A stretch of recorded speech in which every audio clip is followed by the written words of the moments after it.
Okay. Awesome. All right. Hello, guys. Good morning, and welcome back to Roll and Deep Marathon. And we are about to play new Super Luigi U. I'm M5338. I am pretends to know. All right. Okay. So without further ado, time does not start until I start moving on the map, which means I have to get past this intro cutscene in order to start the timer. So without further ado, I'm gonna go ahead and hit OK right now. Alright, so this is New Super Luigi U for the Nintendo Wii U. The category that I'm running is 100%. So if you're familiar with Mario speedruns in general, then you know you're probably familiar with the any percent category, where in any percents in Mario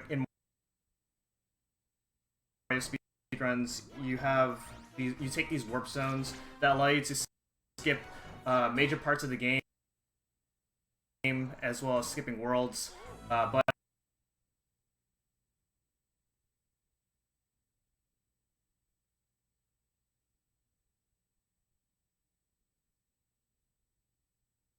100% that's not so much the case. So in 100% in this game, I have to beat every single level. I have to get all the secret exits. I have to get all the star coins within every level. Catch Nab in every world. I'll go over that in a bit. And there is a bonus. Yeah. Okay. Time set again. Right now. And the big thing you'll notice is that all the levels are short because of that. You'll have 100 seconds to beat each level. He'll only need about, at most, 30 of those seconds. Alright, and he got the jump, which is some of y'all may recognize from Super Mario Maker, where you do a ground pound. Okay. And that's the first level. Yeah, so really fast. Now we're coming to 1-2. Another difficult level. We'll see what happens here. I'm about to get a star in the beginning of the level. The star allows me to be invincible and also run faster. And I'm going to chain that with another star if I get there fast enough.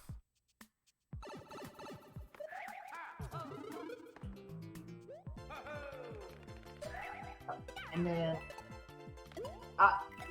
the other thing to note of this game is, like Mario Bros. U, the most broken item in this game is the acorn.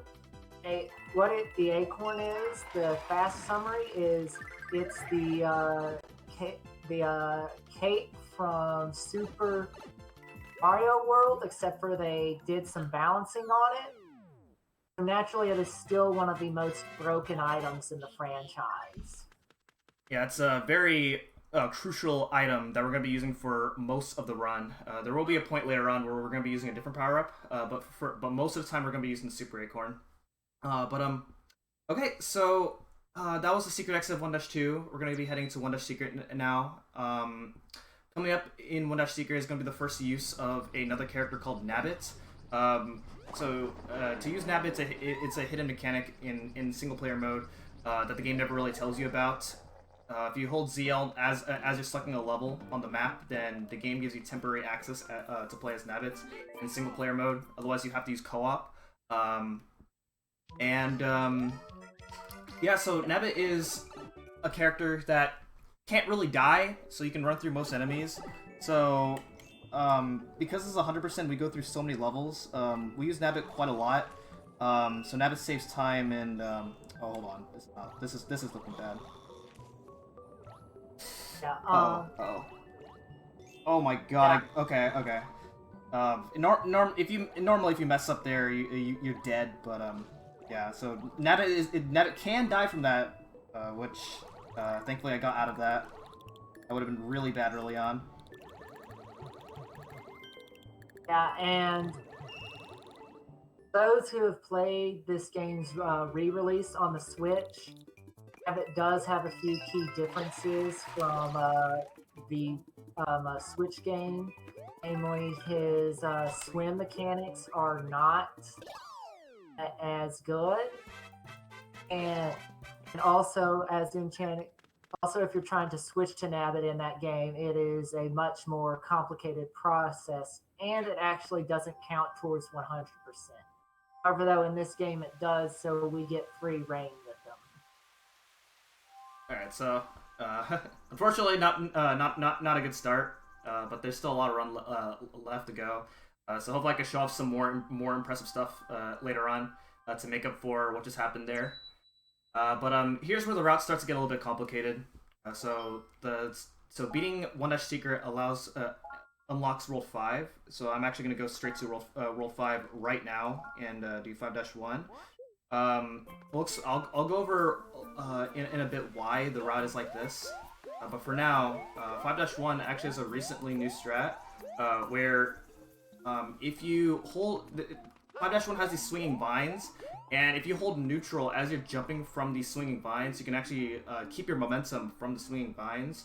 And so throughout the level, in 100% saves it saves only like between like 1 or 2 seconds, but in 80% it saves like 2 or 3. So it's a very huge trick. We'll see if I can pull this off.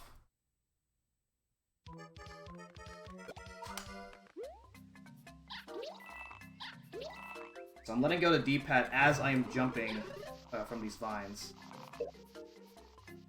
Man, we play as Nabbit in this level, basically so we don't have to worry about getting through the piranhas, and there's a specific point later where if we weren't Nabbit, we'd have to damage boost to keep speed, but here, or wait a cycle, but that won't be a problem here. Yeah, and we use Nabbit in levels where there's a lot of enemies, where it would be slower if we were to use Luigi, because we'd have to avoid more enemies. So yeah, like I said, using Nabbit in places where he saves time, it saves quite a lot of time in 100%. So there we go. That was 5-1. Got to show off the really cool vine jumps. And coming up now, Toad's going to let us know that some guy named Nabbit has stolen his stuff, and we have to go help him out. And since it's 100%, we do have to catch Nabbit in every world. So we're gonna go back to 1-1 right now to go ahead and catch Nabbit. Another thing to note about something to know about Nabbit is he appears in specific levels in every world. So in this case, in World 1, he appears in 1-1. So we're going to go back to... So he will always appear in 1-1. In World 5, he'll always appear in 5-1. And so when you go ahead and catch Nabbit and trigger a sequence, and you catch him, your reward is a PA Corn, which is a power-up that allows you to fly infinite times. And we'll be using the PA Corn to do some really cool tricks later on in the game. Yep.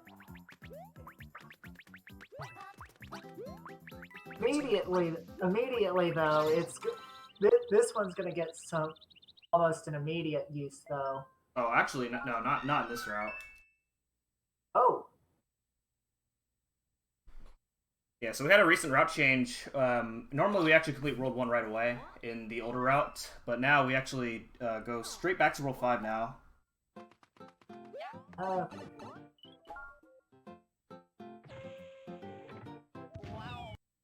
So this run did get a lot more riskier than it originally was. We do most of the hard levels almost immediately, so it makes like the first hour of this run like really Monka-esque. Now, but the reason we do it isn't just because it gets the hard stuff out of the way immediately. It also is done because basically what we're gonna by doing this part of the game first, it's gonna start cutting out cutscenes that would normally appear earlier in the game, and that will save us at least half a minute or more as the game progresses. Yeah, basically, no matter which route you do in 100%, you have to backtrack at least a couple times, and so because beating the game takes us back to World 1, we may as well just beat the game right now, because we do have to backtrack anyway. So this just becomes worth it. It's a very complicated route, but it works out to be our current fastest route.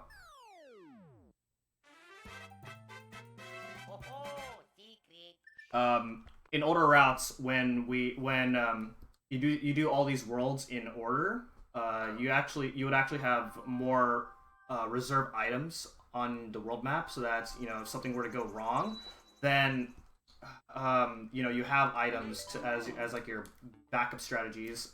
But because with this route you have very little items for the harder levels, so it makes it a very risky route. And in order to make this route worth it, you have to be really consistent with these hard levels.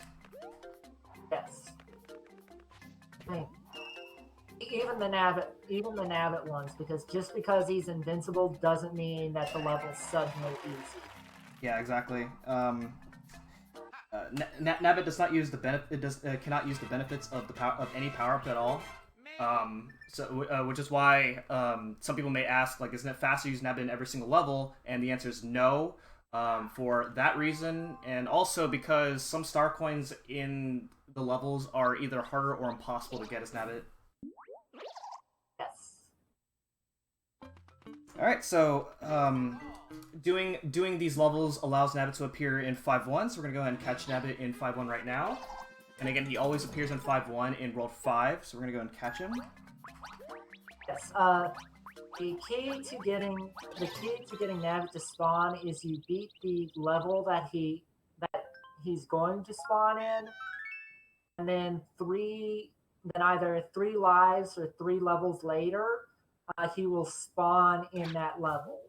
And this little catch challenge will appear. Exactly, and that's why I did 5-3 and then get both exits in 5-2. Alright, so now we're going to do the bottom half of World 5. And again, I'm skipping a lot of levels right now, but but I do have to go back and do these levels anyway. So we're going to go ahead and do the bottom part of World 5 right now. We're starting with 5-6. Bit of a somewhat hard level. That was a really tight squeeze in order to get to this pipe right here. Yeah, and also one thing to note is if he gets hit with lightning, not only does he risk losing his power up, but if one of the moving platforms shifts away from the bog because the shock will freeze him for a second, he'll also just straight up die. Yeah. Thankfully that didn't happen, and now we're coming up to 5-7. This is I believe it's our first vertical climbing level, where we have to go up and because there's poison water rising up. First couple of star coin, the second star coin is really difficult. Can be really easy to mess up. Let's see what happens from here. Okay, there we go. I've gotten a couple of runs where I had to play this level twice because I missed the star coin. I was like, well, I don't feel like dying to this. Okay, very nice.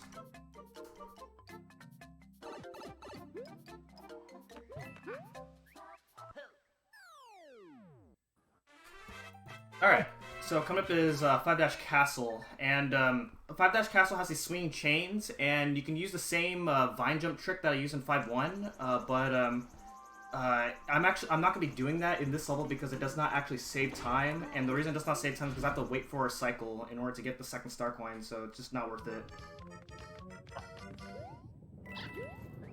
Instead you get a traditional way of normal chain jumping here. And also, the reason M-Chan is playing at Nabbit, even though the Acorn could clear a lot of these gaps pretty easily, is because of a boss fight. Okay.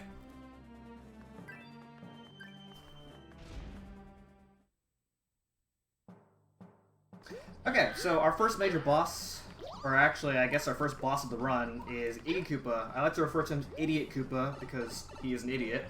And this fight is has a little bit of randomness to it. Basically, the first part of the fight here, he's going to summon a magma. But if I jump into his fireballs like that, then it cancels all of his fireballs, and then he will come down and I can hit him, and then just do the rest of the fight from here.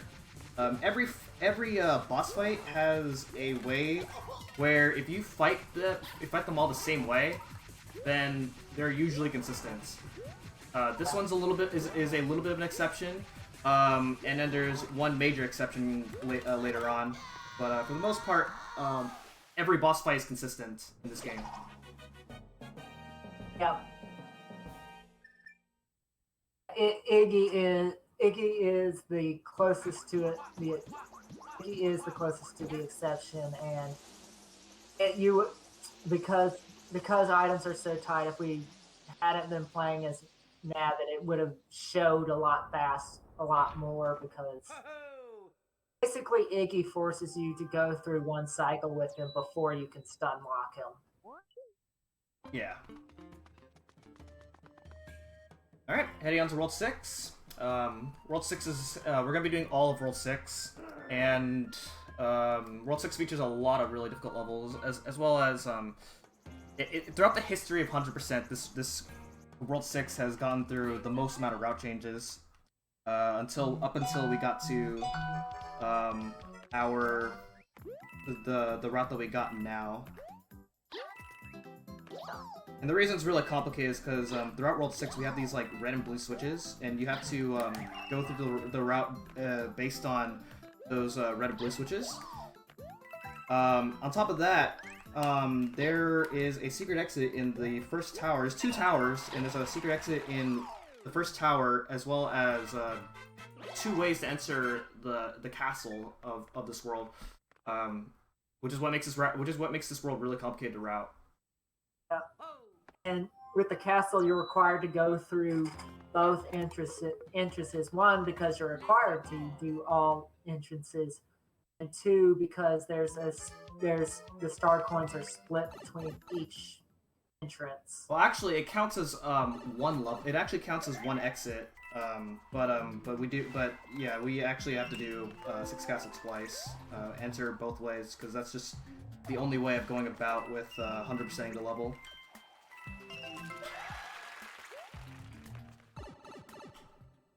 Yeah, if someone figures out a way to clip through to the first half to connect the 2 halves of the castle, will be a hero.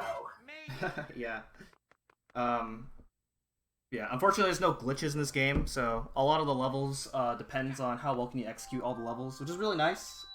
So it's just unfortunate that this is just how we have to do Six Castle later on. Coming up to 6 Tower, it has a somewhat of a major sequence break. I'll let you talk about that. Yeah, it's called Kaizo Block Clip. Basically what it is Nice. Enchan times when Enchan times the double jump with the squirrel first, and hits a Kaizo block. It raises his hitbox, where if he does the double jump, he will miss the hitbox for the other one, and he'll be able to clip through them. And it saves like roughly 8 seconds. Also, you get to tell all the Kaizo players their Kaizo blocks don't work. Yeah, so we have to do this level twice, and so we have to do it 2 times. So getting it both times actually saves quite a lot of time in this level alone. So we're about to do this level again, and hopefully we can get it again. So it's not like terribly difficult. It's precise, but it also loses a lot of time if you fail it. So we'll see what happens. Unfortunately, there's a bit of recovery if you miss it the first time because there's two sides and you get a second shot. So hopefully we'll just get it. Hopefully it'll just be first try both times. Oh, also important cutscene: Peach is still kidnapped.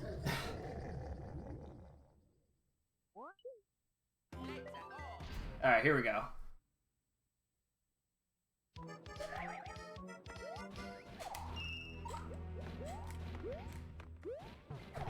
Hey, there we go.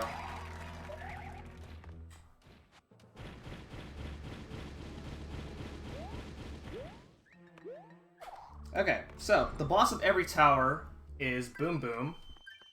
Many people are probably familiar with Boom Boom from Mario 3. And it's just like Mario 3, you just jump on him 3 times. For this fight in particular, this is supposed to be like our last Boom Boom fight. So right off the bat, Kamek makes Boom Boom somewhat hard. Yeah, Kamek powers up Boom Boom to make him seem like he's a harder fight, but yeah, nice try. Yeah, fortunately, with the acorn and a well-timed wall jump, you don't even have to wait for him to come down to attack you.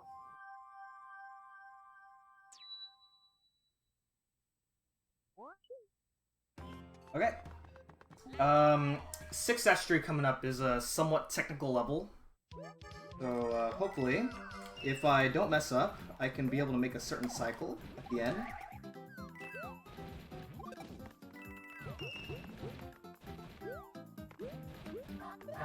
I did that little delay right there because I was really early on my cycle, so we pretty much made it. And there we go. Pretty good level. Previously, this level used to be very painful to grind out in runs because before we found the movement that I did throughout this level. Watching those spike balls is a much narrower window than it looks. So oh yeah, definitely. Behind them is a relief.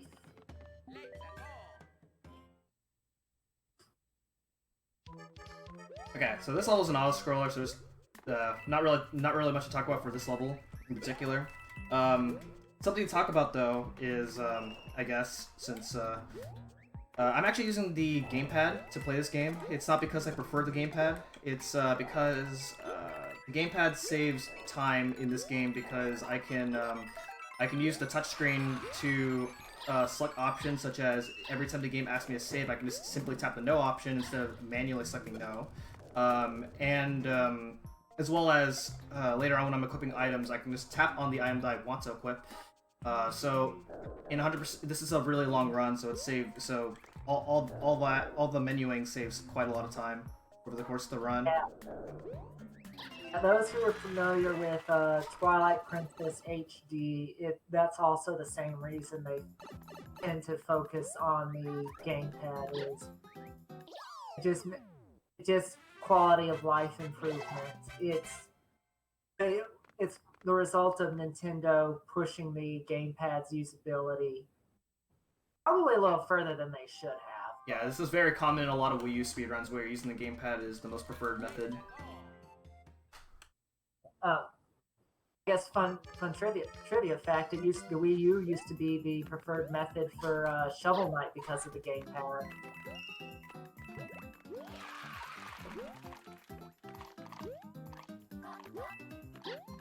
Okay, so I jumped a little early from there because if I just jumped from at the wrong time, then there's actually a hidden block. If I hit the hidden block, then I'm dead. So we avoided it.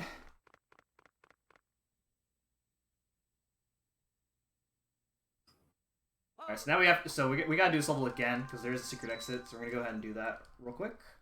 And the secret exit of this level is actually really important for this world. Yes.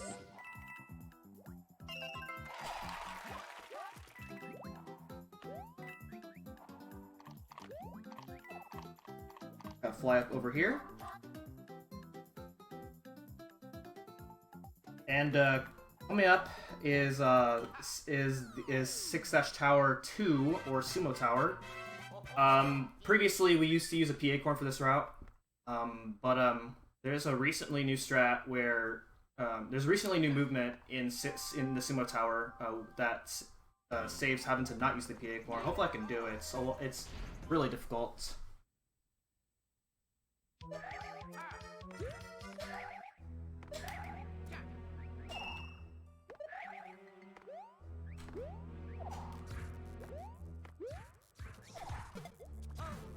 Uh-oh. Okay, that's fine.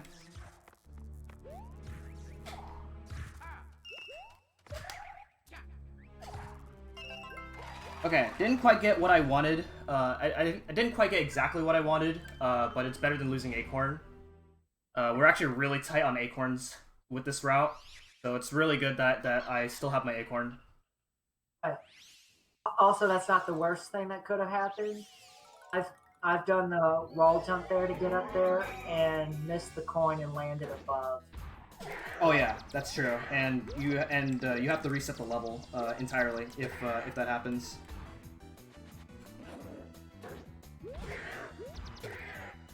All right, so here's the sumo. Here's the sumo brother fight.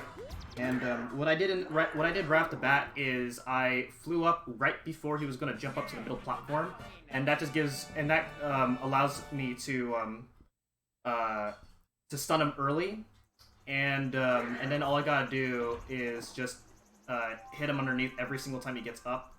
Otherwise, previously before this strat, well, this strat was always a thing, but it was only recently implemented in runs because how difficult it was. But previously in runs, we would have to clip through his hitbox at a precise time, and it was really painful because his hitbox is not very favorable. Yeah. He'd go on the middle platform, and you'd have to knock him onto one of the side ones, and the optimal time would be to clip through his hitbox to hit him there, and it's just a crapshoot whether you get through or not. This level is fun, and one of my favorites. You hit switches and you go fast. Most of the switches will be flying over because... yeah, we don't need them. Yep.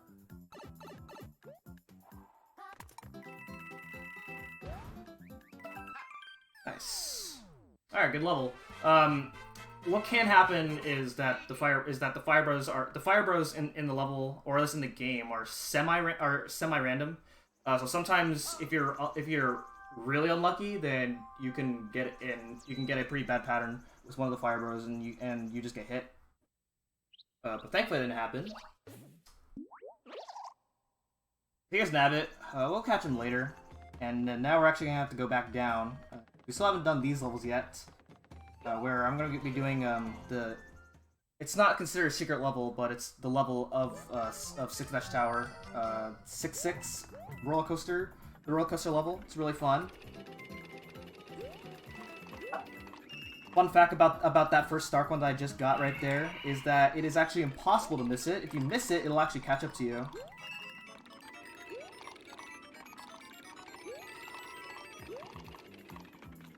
Yeah, and then you need to hit that P switch, otherwise the second one's unobtainable, but it's pretty easy to get that P switch. And it's, avoid piranha plants and jump for the third coin, and that's pretty much the level. Yeah, there's a small little time saver that I can do at the end.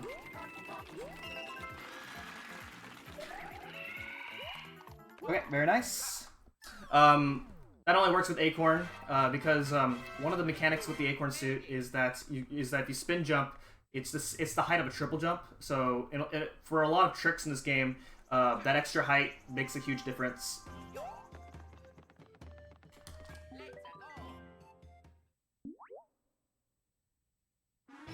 Okay, here we go.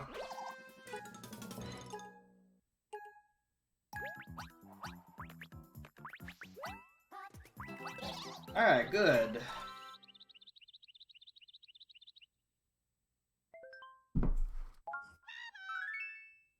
right, so now coming to 6 Castle. It's the only level that we have left to do in this world, and we're gonna do the back entrance first. While these switches are still red, and so we're gonna get the only way to get the third coin of 6 Castle is to enter the level through the back entrance. So again, if we only have to do this level once, then we wouldn't have to do this at all because this counts as one exit only instead of 2 different exits. But this is the only way of getting this third coin. So we have to enter the level in both ways. And same holds true with this game's counterpart, New Super Mario Bros. U, as well. Yeah. Man, now for the Roy fight, which you gotta pay. You know where he's going. The fight's pretty much jump on his. He'll fire a bullet, jump on his head, and then he'll be stun locked.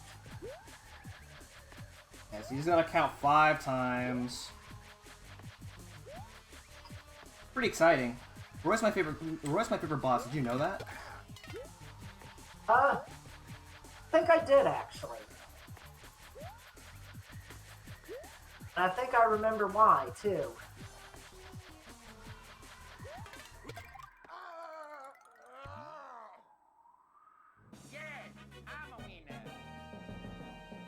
All right.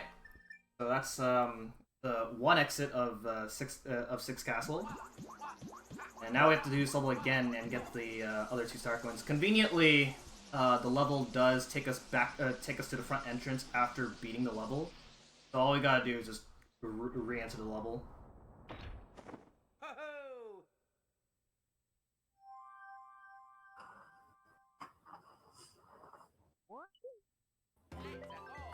Alright, so there's a bit of RNG in the beginning. We'll see what we get.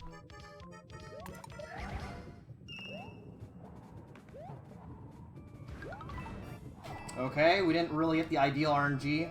The ideal RNG is when you get a half block, and so that way I didn't have to fly over that block that I just flew over. That only loses like half a second. And then we can just skip that second question block because Luigi can just fly to the door. Yeah. Yeah. Forget. Is the reason that Roy's your favorite is because you like him so much you fight him twice? Yes. Yeah, I thought so. And he has cool shades. Yeah, he does. He does have cool shades.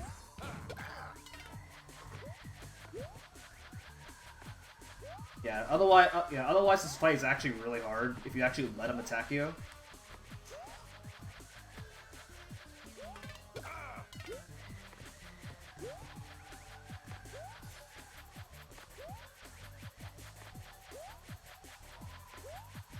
Okay, so at the end of this world, because we did everything in World 6, if I did everything right, I should get a confirmation message that I have completed everything in World 6, which is a good indicator to let you know if you're on track in 100%.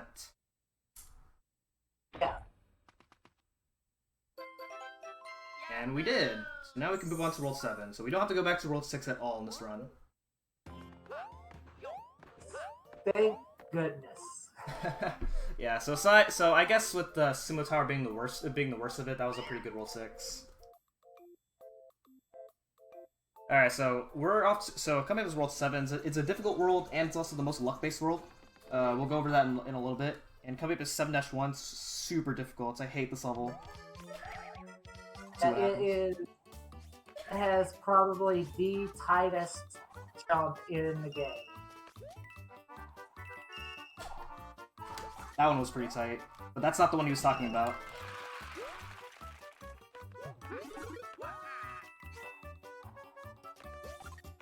Got it. All right, so you have a few frames to make that jump right there. To jump from that fuzzy block, and if you're too early, too late, you're dead. So yeah. that went really well. One of the worst things that can happen in the level is to get hit with an ice block in midair. because you're stuck in place, and by the time you're unfrozen, you're most likely going to fall into a pit.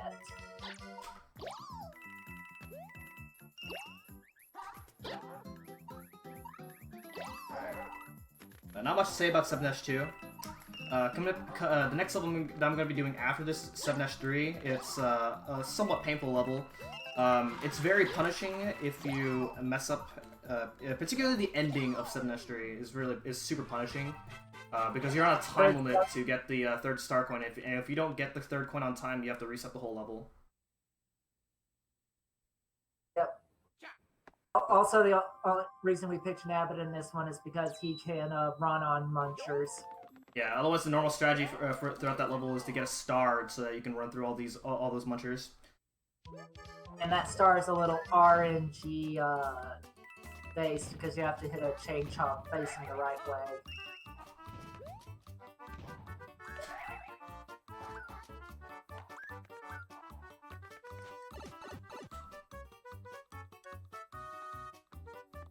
Alright, so the third coin is coming up really soon.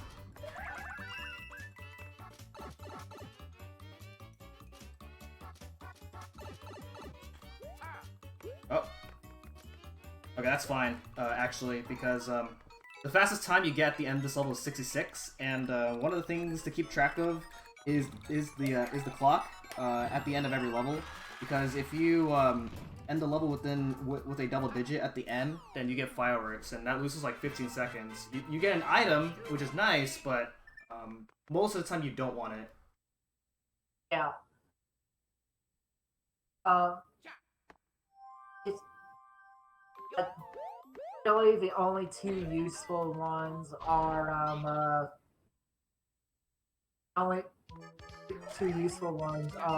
stars if you get a 99 or an 88, which will rarely happen in Luigi U because these levels are at least 20 seconds long. And then 77 for the acorn is also nice, but really you'd rather not take it because that would assume you're losing more acorns already. Yeah, hopefully the run doesn't go that bad, but we'll see. Now it's time for the best skill-based boss. So I lost a cycle in the first room. That's fine. There is a faster cycle that you can make, but it's considered IL only because it is that difficult. There's also another strat that I'm actually gonna opt out of. Normally I go for this in world record attempts, but basically you can actually jump over this fireball at the end, and that does save like a second or two. But what can happen is you can get hit by his fireball after getting the third coin, and I'd rather not risk that. Yeah, that's... Okay, great boss. This boss is no RNG. Yeah. I hope you get... Oh man. Apple. So good. Wow, how did I do that? Oh cool, we actually got a perfect cycle. So, yeah, basically everything except for that last hit, it's complete RNG where K-Mac will... And if he spawns too far away between hits, it forces you into the second cycle, which it just takes a lot of time. Yeah, so that's the first major source of randomness in this game. And there's another one coming up really shortly, and I in my opinion I think this one's worse. Also, the reason we're playing as Nabbit in this level is because the fastest time you can get with this level is an 88, but Nabbit can't get fireworks.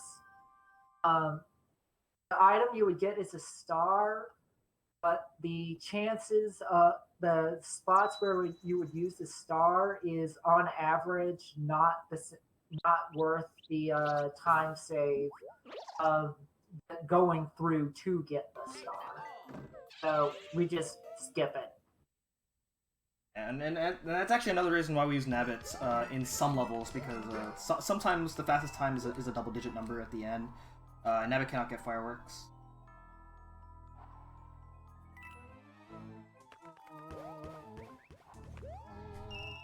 Okay, very good.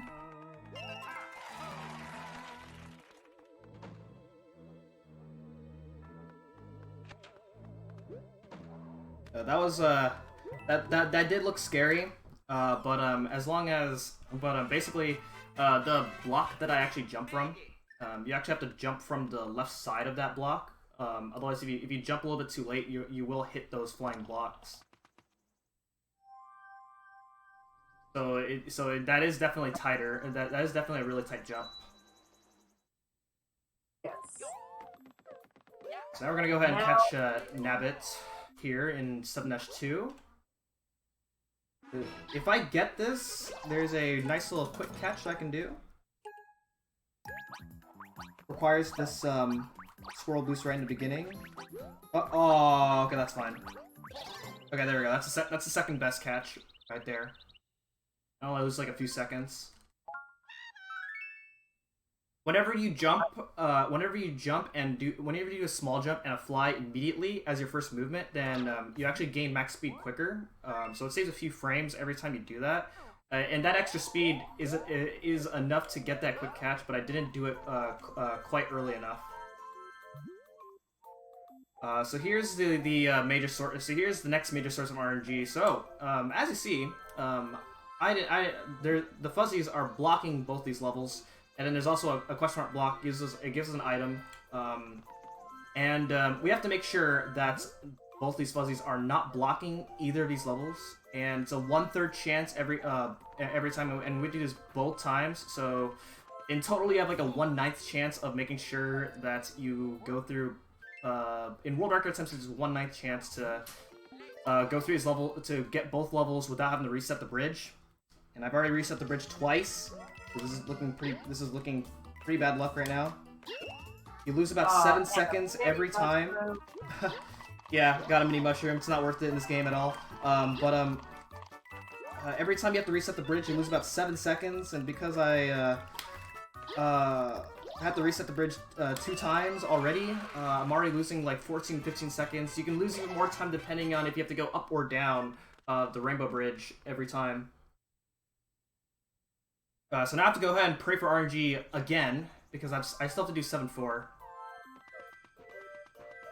So here we go. We're already off to a somewhat bad start. On average, it's about like 2 or 3 tries to get to both levels. And now we're off to, and now this is looking worse than average right now. Okay, that's not bad. We've seen worse. Yeah, I've definitely had much worse luck than this.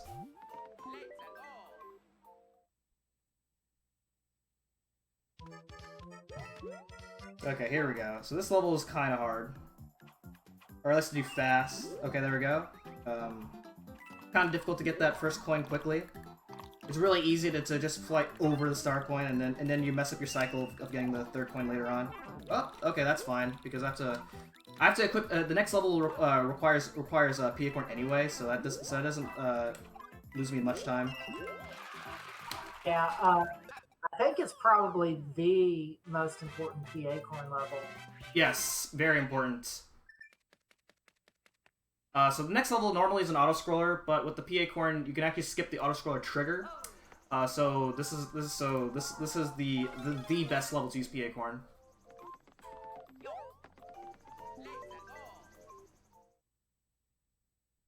So if I hit this block snake right here, then it triggers the auto-scroller, and I cannot skip the auto-scroller anymore.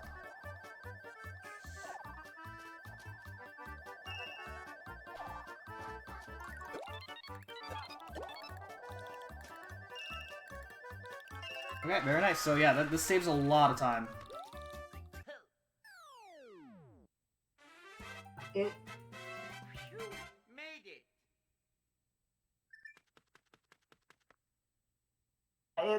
That was like at least a 15-second time save right there, which is a pretty big time save in a game with no major glitches. It might even be a little bit more than that. I don't actually remember what the normal level how long the normal level is, but now coming up is 7- Castle, and 7- Castle is a major butt clencher. It's also on a pretty tight cycle. I have to get this second star coin, and then I have to slow down enough so I can get past the fireball, but also fast enough so that I can beat this sliding block. Okay, and there we go. That is actually harder than I made that look.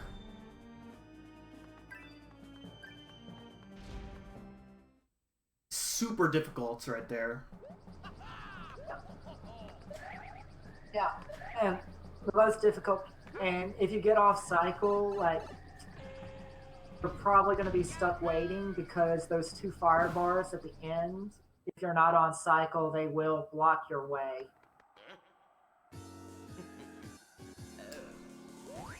Okay, so Ludwig, he has an attack phase where you have to guess. He's gonna clone himself, and you have to guess which one's the right Ludwig. But with the acorn, you can just skip that. And then we have a trivial fight past this. Gamepad's lagging.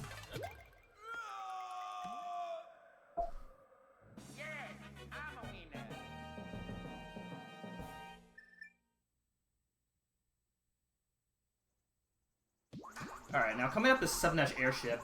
And 7-Dash Airship normally is an auto-scroller where you have to ride a cloud throughout the first part of the level. But I can skip that. And in 100% that's kind of difficult because I have to do the cloud skip and get star coins. But we'll see what happens from here.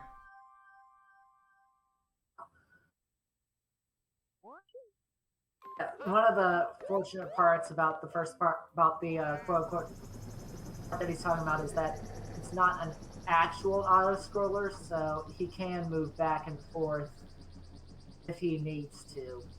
Hopefully it'll just be fourth.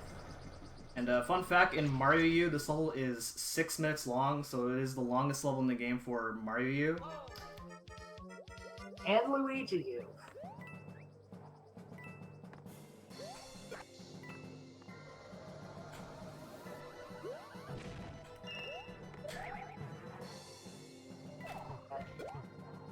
Normally a hand will come down and crush the blocks, but thankfully the bomb lets us skip that.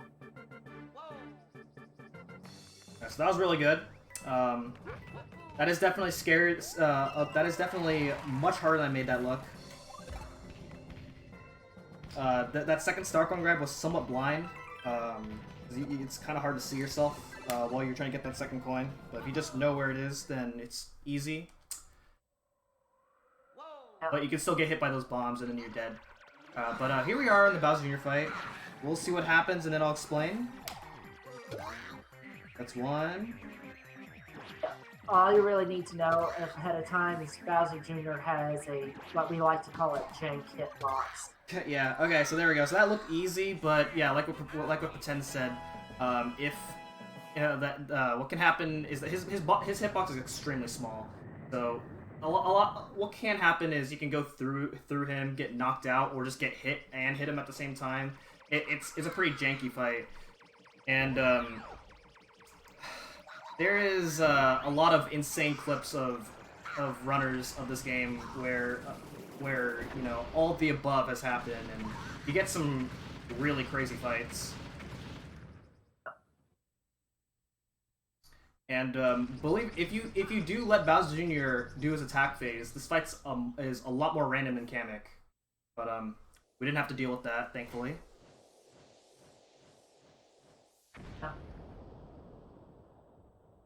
Oh yeah, we're crashing the airship, which is honestly the most important thing right now because this cutscene is what's going to erase some a cutscene we're going to get in the future because the airship is gone. Yeah. All right. So now we're gonna go do World 8 now. So yep, here we go. World 8 isn't really as difficult compared to the difficulty of World 6 and 7, but they are still like really like if you mess up any of the levels, it's really scary to recover out of. You have a pretty high chance of dying. We'll see what happens from here. The first level, 8-1, I'm going to be doing as Luigi.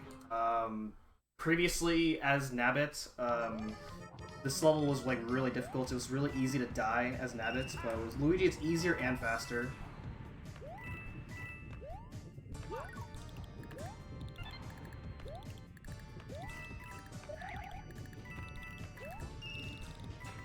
Yeah, goal is don't get hit by a fireball. So that's fairly simple to go through. Yeah. Couple of places where you have to get pretty high up, there's a small risk, but if you get real high up, you can you don't have their hitboxes aren't active, so you can fly over them. Yeah. Alright, so Ko is 8-2. In New Super Mario Bros. Wii, there's a trick called 5-4 skip. This is the equivalent to 5-4 skip here in this game. 8-2 skip. And we're going to use the P Acorn, because it saves time than having to ride this entire moat throughout the entire level.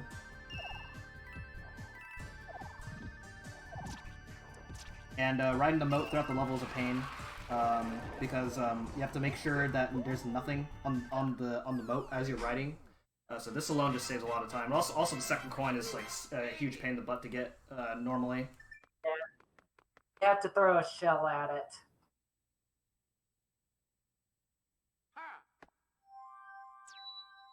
Okay, 8-3. Let's see what happens from here.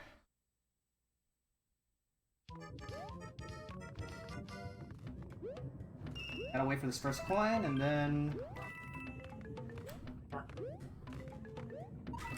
Luigi's would be better for this level, but unfortunately, that would require a damage boost down the line, and since acorns are at a premium right now, it's better to just... It's faster overall to just run with Nabbit. Okay, nice. Finally, a marathon where I don't die in 8-3. Well, yeah. It's not over yet because it's or at least my chance of dying is not over because this is a really difficult category. So mistakes can usually lead to death, and it's so difficult. But I'm definitely not counting on a deathless run, just due to the difficulty of this game. Anyway, going back to 8-1, I'm gonna get the secret exit here, and it's gonna take us to 8-4. We still have to do that because it's 100%. In any percent categories, you actually get the secret exit here right away, and then go to 8-4, and then go to the castle. But because we have to do all the levels anyway, so the route's just like this. Yes. And also because there's no star coins to collect, Nabbit's now the better choice because he's unaffected by fireballs. Yeah, and also the part where I waited to get into the pipe, you can actually it can take a random amount of time on how long it takes for you to actually get up there. It's in between a second. It's a difference of a second.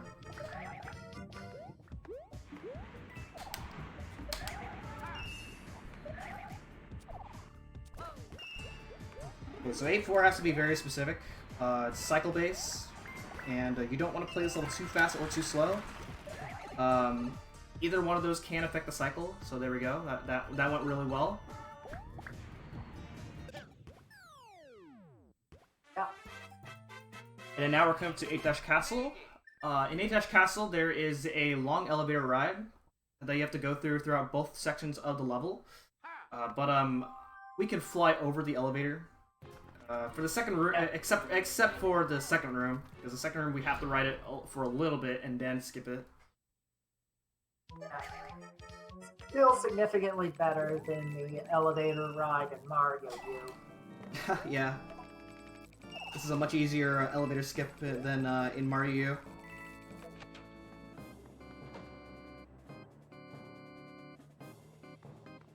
Alright, the second elevator skip's coming up. We actually have to ride this for a little bit. If we just skip this right away, that bomb that I just flew over will hit you. So we delay enough so that way that way the bomb isn't in the way as we get the third coin. There you go. That is 8 Castle, and now we're up to the final level.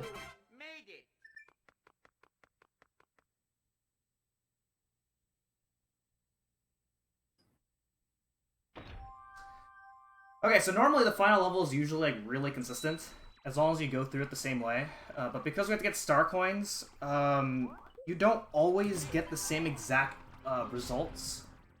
So it's not random, but you may as well call it random. Yeah. What it is Bowser Jr.'s programmed to respond to different movements. So if you can keep your movement consistent, he will always do the same moves. But sometimes it's hard to get the star coins the exact same way every time.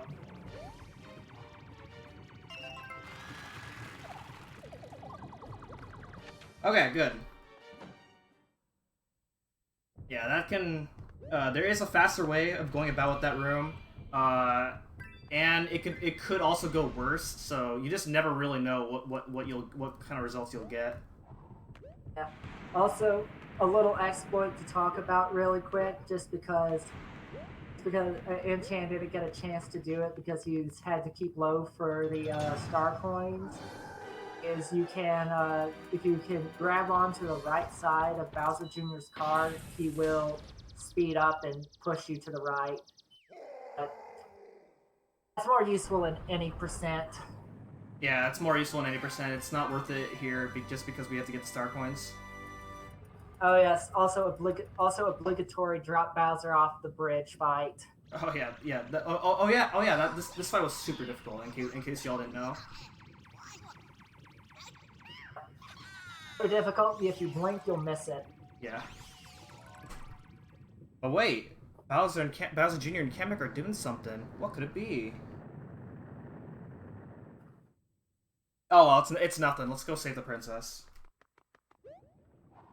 Yeah.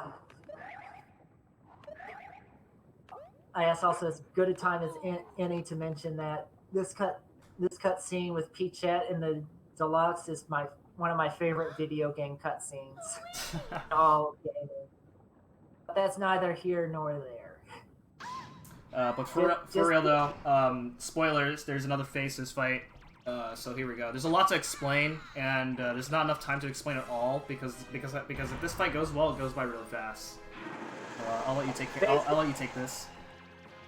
Basically, he's going to fly close to his face so he can try to cut. Bowser normally shoots 2 fireballs. If he gets close to his face in the right position, he'll only shoot 1, and that will bring Bowser Jr. down early. And then now, basically now it is a game of keep away with the cart, with the cart. If he can avoid Bowser and also Bowser Jr., easier fine. said than done with Bowser, he will knock minutes off of this fight.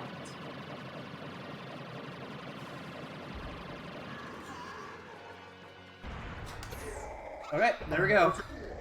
A little, yeah, a little bit sketchy, but it could have been much worse. If you're doing the first thing after credits that I think you're doing, then losing the acorn won't matter. Yeah, definitely. Yeah, it's not gonna matter.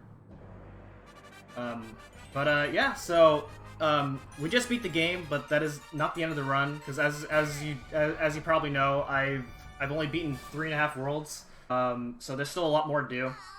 And there's also the post-game world. Yeah, exactly. Like I said, we have to no matter what route you do, you have to backtrack at least a couple of times. So because of that, and, beating the game will take us back to World 1. So this will just automatically save time from like not having to use like the warp cannons to go back. Yeah. So usually this is a good time to take a restroom break. No hand wash skip because we have 6 minutes of credits right now. Unskippable. Yeah. Honestly, why it's one of my favorite 100% categories to run. It's because you get halfway through and it's like, I'm gonna stretch for 6 minutes. Yeah. So the game does not save until after the credits. So you can't just like reset and then continue the game from there. Alright, speaking of which, I'm going to stretch really quick and then I'll come back and I guess help you ad-lib.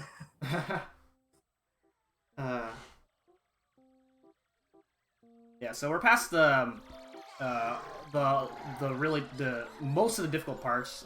There are still hard parts coming up, but this next part of the run, like the second half of the run coming up, it's mostly more tame compared to what we just went through. We went through a lot of really difficult levels early on, and now because we're doing what's supposed to be the first half of the game in after the credits, we go through some easier levels from here on out. So there are still chances for me to die and lose time, but they're definitely not as costly as the time losses in Worlds 6, 7, and 8. So yeah, so we just have to sit through the credits here. I guess I can talk about my origin story while we have time. So I got into this game in January 2016, where I watched Ewaller's world record run. It was like a 2:24 at the time, really impressive, and it really inspired me to get into the game. Ran it a couple times, didn't really like it, so I stopped, but came back later in summer. Later that summer of that year, where Supernova came up to me, and we both kind of competed with each other to see who the better NSLU runner was.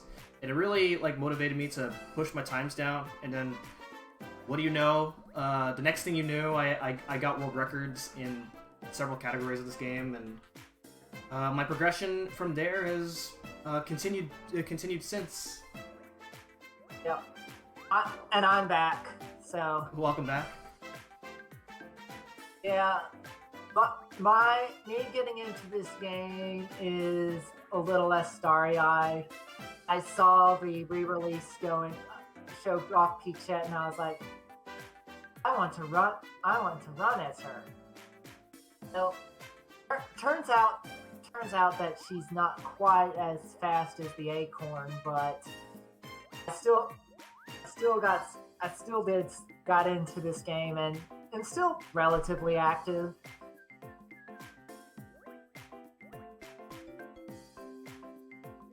So,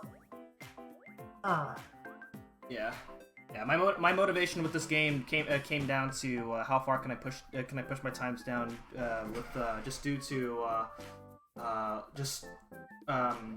you know, newer optimizations that I found, as well as some efforts from other community members. Yeah, this is definitely one of my favorite speed games. Yep. We've really pushed down on it in the last 2 years, because Deluxe release is really what brought a lot of people in and back, and they put a lot of work into it. Yeah, this game has gotten really optimized now, especially for 100%. For a category that's 2 hours long, this category is very optimized. So we're at the point where we need to go for as many things as we can to save time. And right now the record is 2:12:33, and 2:11 is technically possible, but that involves being very good at a lot of the hard stuff. And of course, perfect RNG. Yeah, well, not exactly perfect, but good enough.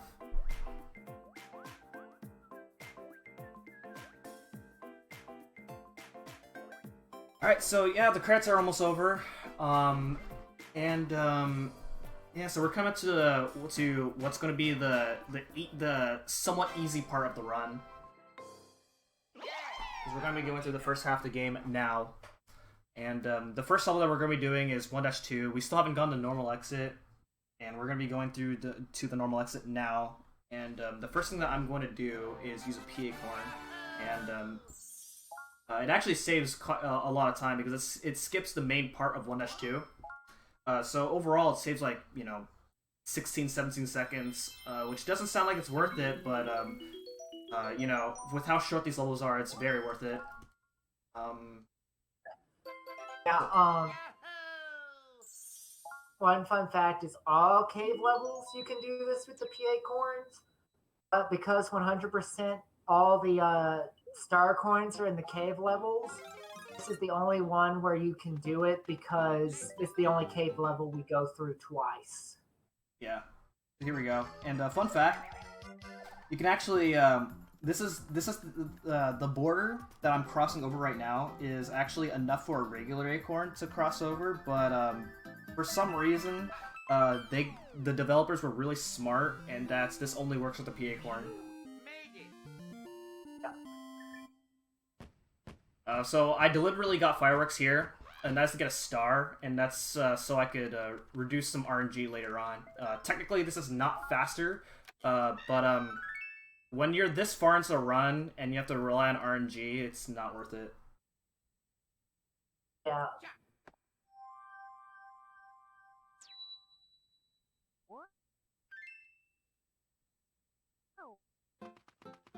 Alright, so this acorn's in the way, so we have to pick it up. And now we're going to be doing 1-Tower. So just like 8-3, there's these spinning gears.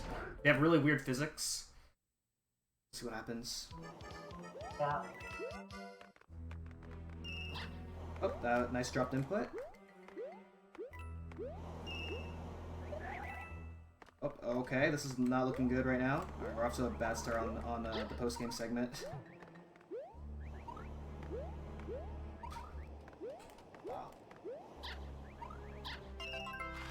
As you can see, if you mess up in this level, you mess up real hard. Yeah, that's wall jumps, and then... So that lost me like 6 seconds there. But that's okay.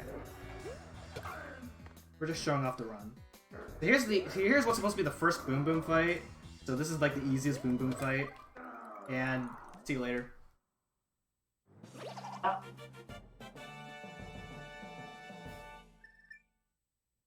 Alright, so the benefit of beating the game early is there's actually no more save prompts. So right after this level, I'm going to go straight to 1-3. Yeah, and for a while, because of cutscenes you get in the post-game, we thought that everything 1 through 8 was important because of, and you'll see the cutscene after we beat Lemmy, but it turns out that skipping all those save prompts saves more time than is spent in those cutscenes. Well, the major part of this route is we actually eliminated. This route now has one less warp cannon, and using warp cannon is extremely slow. Yeah, and the warp cannon. Yeah, save prompts and the warp cannon combined add up to more time than it would be to watch a superstar cutscene, the superstar mode cutscenes that we're gonna start seeing. Yeah, so that bump that I just did earlier allowed me to get that second star point easier. Still slower, but you know, it's a nice little trade-off. So I did 1-5, and now I'm going to go back to do 1-4. This particular order matters because if I did 1-5 second, then I have to avoid this power plant that's slow. One time when I was doing a 100% run, I actually forgot it wasn't all castles, and I realized I had to do it in reverse order. Oh man.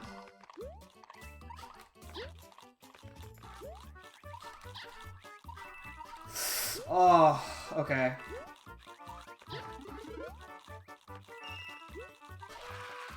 This is a recent thing that I just learned, and oh, okay. Well, that's the first death. So that's something that I recently learned. This has been known to be faster for a long time, but as you can see, it's a much harder movement than if I was doing this as Luigi. Yeah, it's also just not. Now that it like this level, those moving platforms, sometimes it's just difficult to land on those platforms right, because one of the things we haven't talked about yet is that this game's physics are based upon popular thoughts on Luigi, which is he jumps higher and he's slippery. So that sometimes makes landing difficult. Yeah, so that was unfortunate. We did unfortunately get our death. Not the death that I was expecting, but it happens. Definitely was not counting on a deathless run. So Well, I've got that level too, so yeah. Otherwise, that level was supposed to be free. Anyway, off to Forage Castle now. This level does require Acorn in order to get the second star coin. Here we go. if that second star coin wasn't required, it would be faster to do it as Nabbit, because there's going to be a line of munchers that coming up here that Nabbit could just run over. Actually, I believe it would be around the same, because you can just fly over them. Okay, yeah, that makes sense. And Acorn. It'd be safer. That's what I'm thinking. Yeah. General rule of thumb is if they're both the same time, you pick Nabbit because you're less likely to lose your Acorn. Yeah, that general rule does not apply for castles and towers. That applies for regular levels, because Nabbit has a faster flagpole animation than Luigi.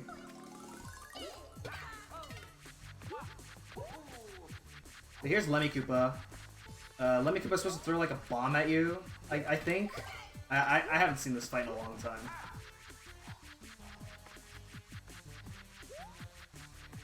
Well, see you later.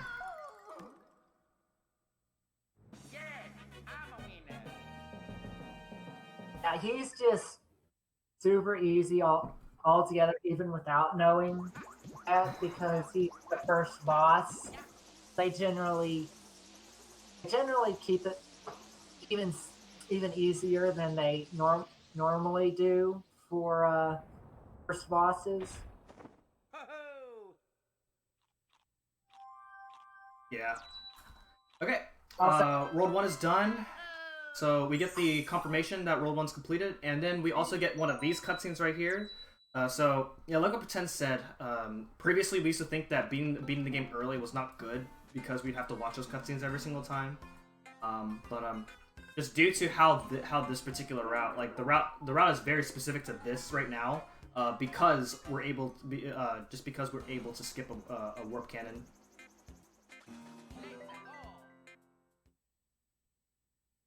Alright, so we're approaching World 2. World 2 is supposed to be a luck-based world, but due to the star that I got earlier, we don't have to worry about that much.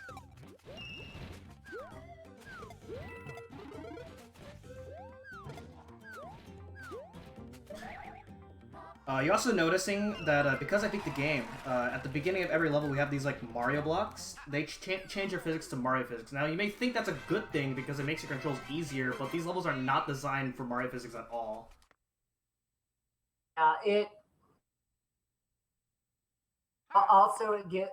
gives you a little text box that takes a few seconds to get rid of. So even if it would be faster in a particular level to go with Mario physics, because of that text box, it would still be slower altogether.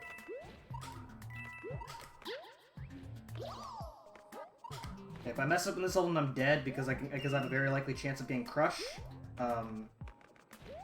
Hopefully that doesn't happen. Okay, very nice. Nabbit's invincibility only protects him from enemies dealing him damage. He can still die in hazards such as pits and being crushed. Yeah. And also, Nabbit can get knocked by those grolls, so it's important that I didn't get hit by those grolls. It would be more annoying than dangerous, but in a speed run, annoying is still not something we want to settle for.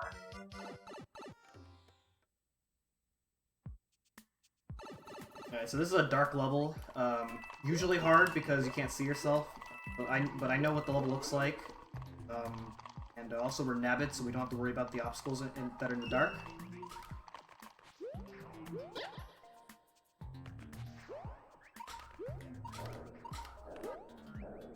We have to go inside this pipe specifically in order to get the third coin. You can actually get up there. You can't actually climb that really tall pipe, and that's by doing a precise jump as well as a spin jump. Spin jumps are really powerful in this game. So that extra height coming from the spin jump allows you to get up there normally, but that's a backup strat if you miss the pipe. Yeah. Also, if you're Luigi, you can just fly up there, but that opens up a whole nother can of worms.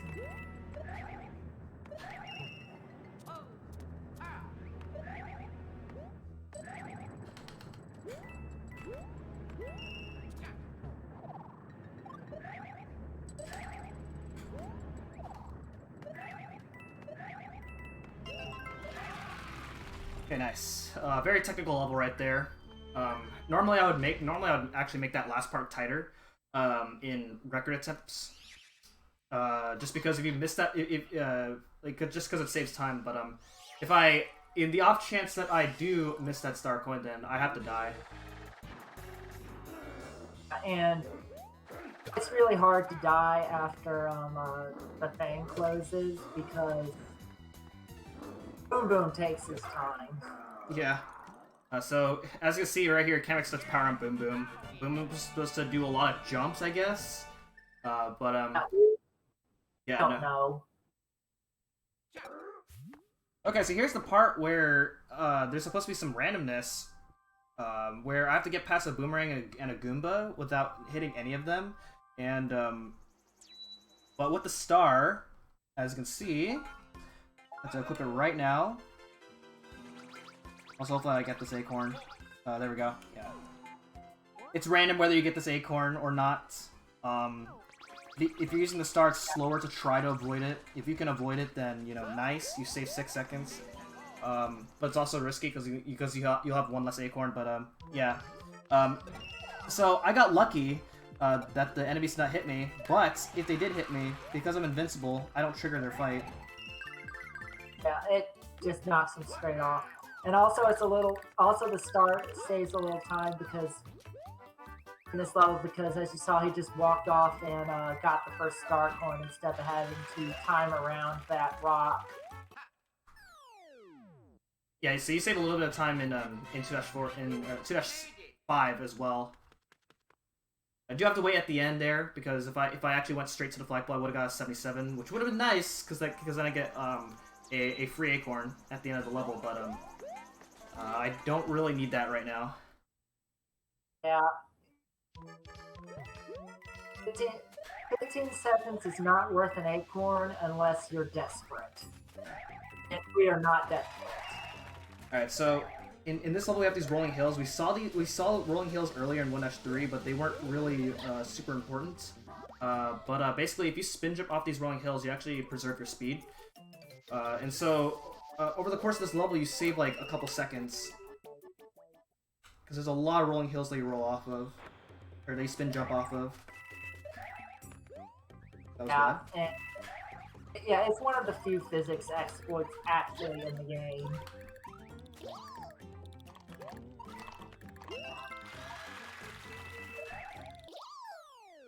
Okay, there we go. So this is a weird route. Where I did 2-5 and 2-6. Now I'm gonna go back around and do 2-4 because this is a level where Nabbit spawns. So I have to wait a little bit for Nabbit to spawn. And this And doing a level where Nabbit spawns as early as possible saves a lot of time, because otherwise you have to backtrack a long way, and that's not worth it. Yes. Fortunately, in most worlds, it's super accommodating to route around coming back to Nabbit without having to do a lot of backtracking. The only one that's a little strange is World the Sparkling Waters Nabbit, but that's just because that's not because it's difficult, it's just it's a long walk. Yeah.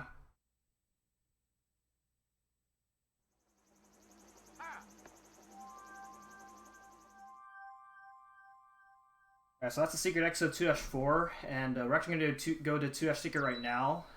And that's just for camera manipulation for later on when Nabbit spawns. This level is pretty technical. If I do everything right in this level, I should get a 78 at the end of the level. Otherwise, I will have to wait for a 76.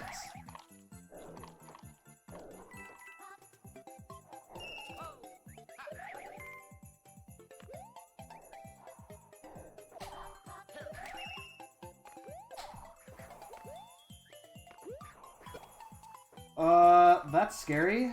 Okay. Normally I'm supposed to kill that fire, bro. Okay. Could have been worse. The ending is the hardest part.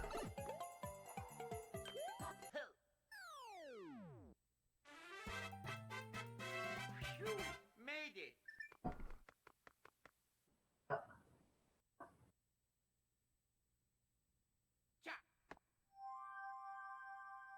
Oh yeah. Also, I guess this is now as good a time as any to mention that flagpoles in this game, unlike some games like Super Mario 3D World, it doesn't matter where you land on the flagpole. There's a small optimization where you can try to make the character turn so they're facing left. That will save a few frames with the game turning them around. Otherwise, you just land on the flagpole where you land. This level, M-Chan's gotta make another tight cycle. He's gotta. Oh wait, no, I'm thinking of all castles. Oh yeah. All castles. Yeah, this is actually one of the few levels where the 100% version of this level is actually easier than the like the any percent version of this level. Because otherwise, in the 80% version, you actually have to go through a really difficult part of the level. But with this sub area that I went through in order to get the second coin, you skip that difficult part.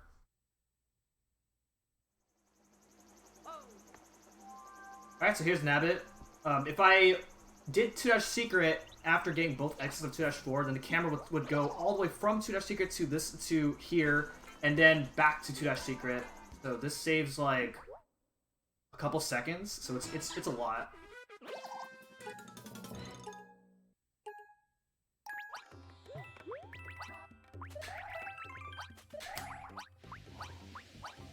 So without using the spin jump exploit and the rolling hills, this Nabbit catch would otherwise be really hard. Yes, I was about to say the same thing. It's easy to get ahead of them.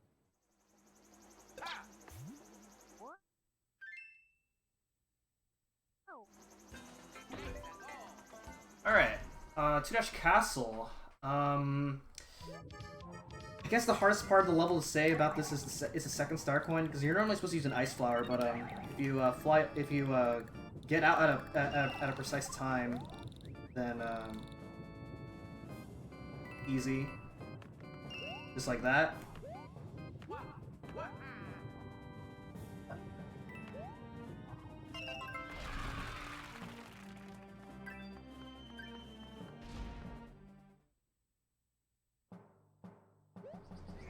Alright, so the Morton Fight. He is going to spawn a giant Pokey. And you're supposed to wait for him to hammer all the body parts at you, and you have to dodge all the body parts, and then have a chance to hit Morton. Obviously we have the acorn, so we can just fly over the Pokey and hit him early.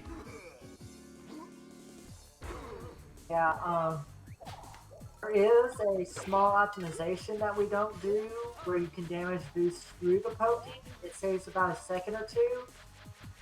Since there's no nearby acorns to re-equip with, it's not worth it.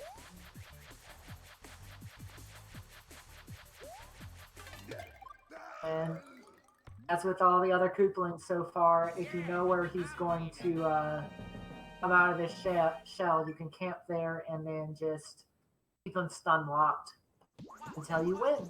Mm-hmm. And yeah, and like what Pretend said, you can do a damage boost in order to get a faster fight, which would save a second, but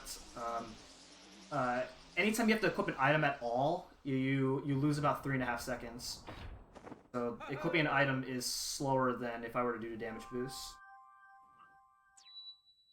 So now we're at a split path here, where we have a choice between worlds 3 and 4. Both worlds will take you to world 5. So the normal route of this game would allow you to do one of the worlds and then go to world 5. But since this is 100%, we do have to do both worlds.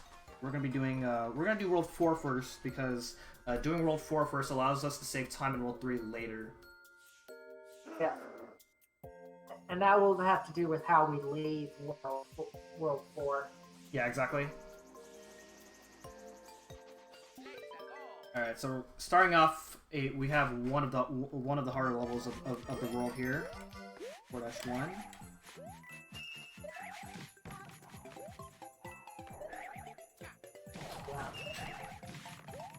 Yeah, the barrels that the boozers throw out, they can get you real quick. Yeah, and they don't have favorable hitboxes, and neither do the barrels. So if you have to deal with them, then it's a pain. You made it.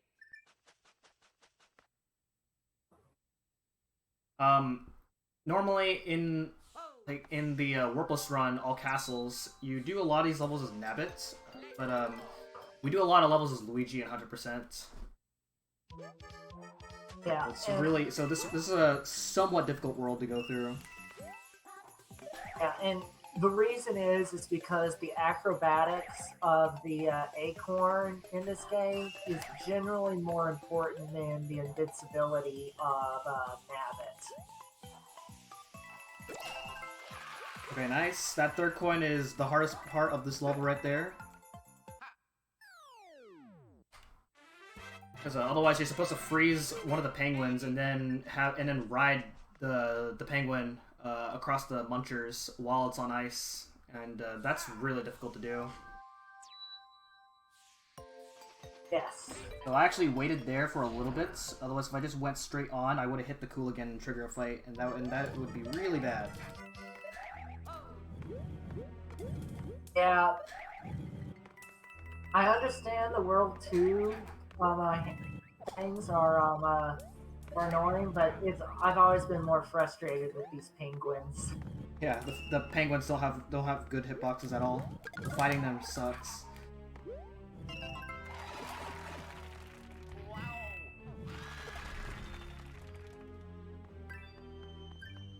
And just carefully getting through, because you don't need to get hit, because those icicles, they're relatively easy to manipulate, but still, it's just, you don't want to risk it if you don't have to.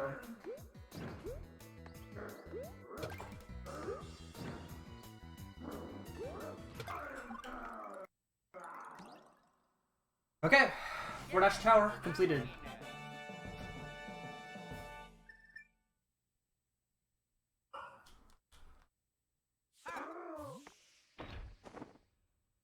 Alright, so it's not really a whole lot to say for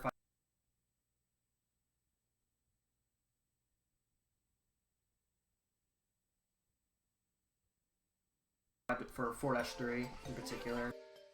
I guess if I did lose Acorn in Forage Tower, which is kind of easy to do, then I would have to do this level as Nabbit, and playing this level as Nabbit is like a second slower. But the benefit is that the level after this, Forage 4, has a free Acorn that loses absolutely no time. And so doing that backup strat is faster than re-equipping Acorn. But because I kept my Acorn out of Forage Tower, I didn't have to worry about doing that backup route. Yeah. Phew, made it.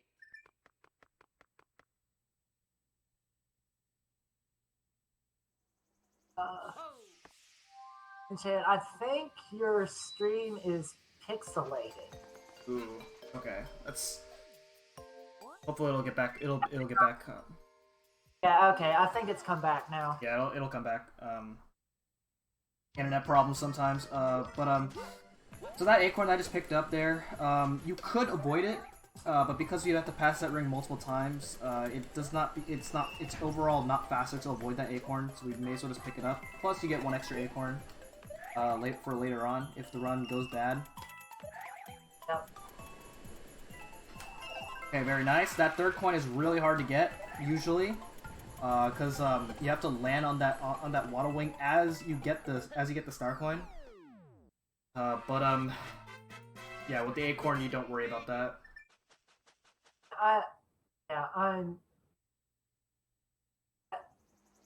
I've had to try to get that acorn or that coin once without an acorn. Don't. And getting out of there is sometimes a pain in the butt too.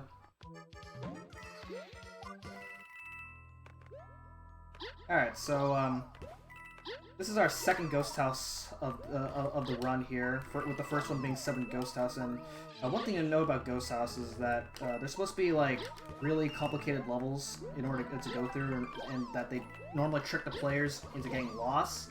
But they're very linear in this game. I guess they just couldn't find a way to make them complicated in a game where every level is 100 seconds long. So they're like really straightforward to go through. Yeah. And of course, Nabbit helps. Nabbit helps in this particular run through because it doesn't have a hitbox against ghosts, but you have to do it the second time as Luigi because this ghost house has a secret exit and only the acorn can reach it. Okay, well you're almost correct. Oh. Oh, it's... Yeah. So with a precise triple jump, you can actually get up here.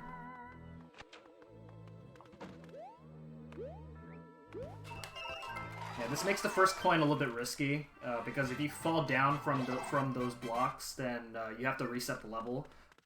Because unlike with Luigi, you can just fly up, so it's not a problem. But with Nabbit, that's a little bit risky. Yeah. But it does save a couple seconds if you getting the secret exit as Nabbit.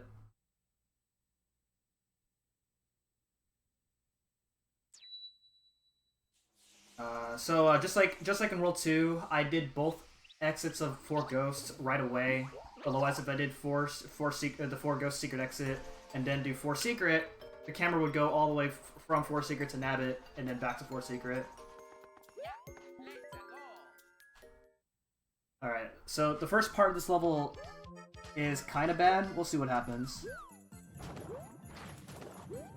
Yeah. Nice. Okay, so I did a damage boost off a very particular part of the spike, so that way I can get up to that platform.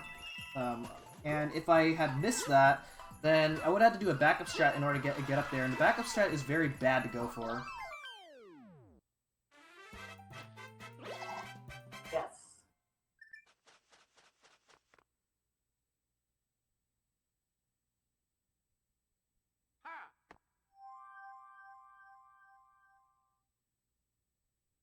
Alright, so now we go to Forage Castle next. And once again, I do have to wait a little bit in order to safely pass by the penguins here. Just like that. Man, this is Nintendo's take on a quite popular Mario Maker level type, pump runs.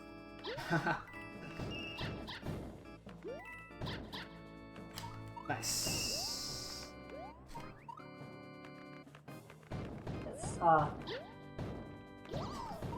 It's, this level's pretty straightforward, playing as Nabbit because it doesn't have a hitbox against the Thwomp, and that will come in handy with the third star coin. Yep, like that. Well, yeah, and also in reference to Super Mario Maker, for those who have played that, these games thwomps do not work like those games thwomps. Do not spin jump on these thwomps.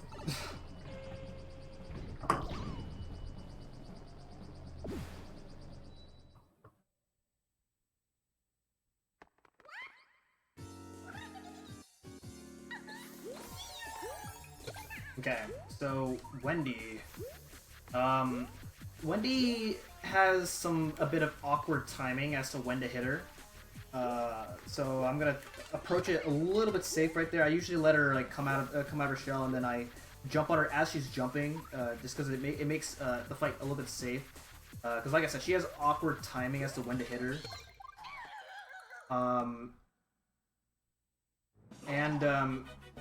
It's not bad if you if you can recover out of getting knocked out of hitting her, but it can be a pretty infuriating mistake.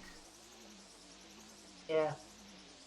Especially since if she starts moving those icicles on the roof, she'll start bringing them down, and that can knock Nabbit about, which it's just annoying. Again, it eats time. So now we're actually gonna go back here, and we're gonna go back to one catch Nabbit here, and you're also gonna notice I didn't actually do a level in here in World 4, and we actually do this last, which is the main reason why doing World 4 first before World 3 is faster to do. Okay, nice. So you can actually get this Nabbit catch without getting hit. And that would save a little bit of time, but because I have to lose Acorn anyway in the next level, it's you know, we just take the hit. Yes. Acorn is the most powerful weapon or most powerful item in the game, but there is a caveat to that. I mean, and that is with water. And with water, the best item in this for that is the penguin suit. So we're gonna try to hold on to a penguin suit for most of World 3, and also this level because it's specifically designed for the penguin suit. Yeah, and you need it for the third coin. Oh, and this coin too.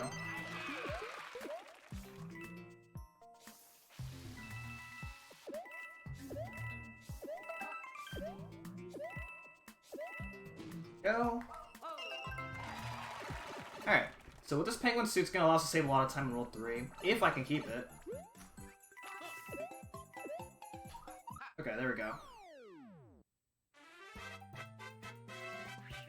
Yeah.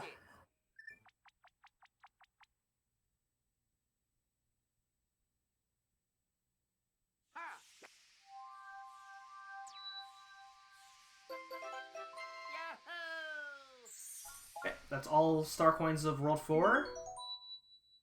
And now it's off to go to World 3. World 3 is probably the third hardest world in the run, just due to how many opportunities you have to lose your penguin suit. If you lose your penguin suit, you lose a lot of time. Yeah. And that's because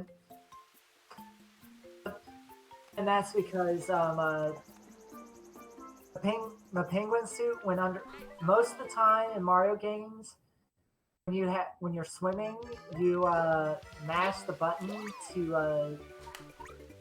hide the penguin suit. It's just directional movement. Okay, a bit of a weird mistake there. That didn't affect the cycle at all, thankfully. That's not the worst of it, though.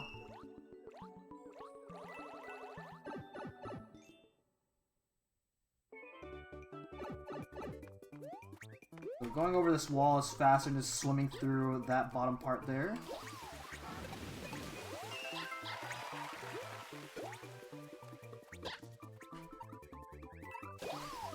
And also, for those who are wondering why we don't use Nabbit for swimming, it's because you're thinking of the Switch re-release where they changed his swim mechanics.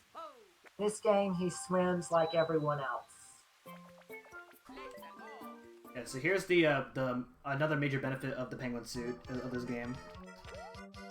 This level's really hard, but if I can keep my penguin suit after this, then it saves a lot of time later on. Well.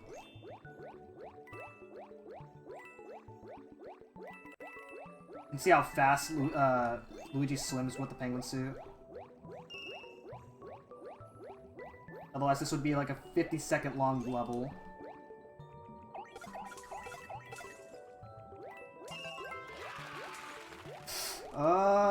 Okay.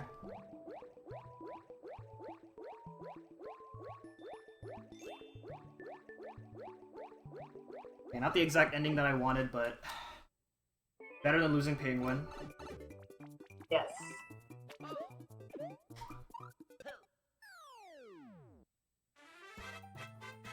Okay, so the next level coming up, 3-Dash Tower, is probably the biggest benefit that Nabbit has out of every level in the entire game. There are these skewers. This level's full of skewers that normally you have to wait on every single cycle. But as Nabbit does not care. Yeah. I still don't know why they didn't even let make Nabbit bounce off of the skewers, because he bounces off of everything else with spikes. It's to our benefit, but it still puzzles me. Yeah.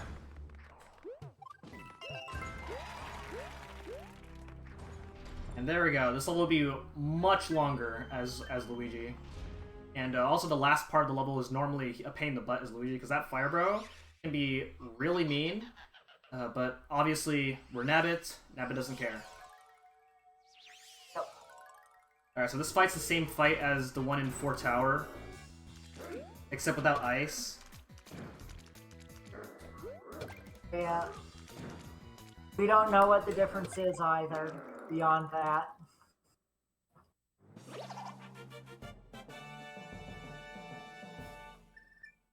Alright, 3 ghosts. There is a... So, with the penguin suit, there's a really cool strat. Hopefully I get it. It's really difficult. Where if I do everything right, I can actually just slide through the whole level. Okay, that's the first part. And this whole second part is the hardest part. Yeah.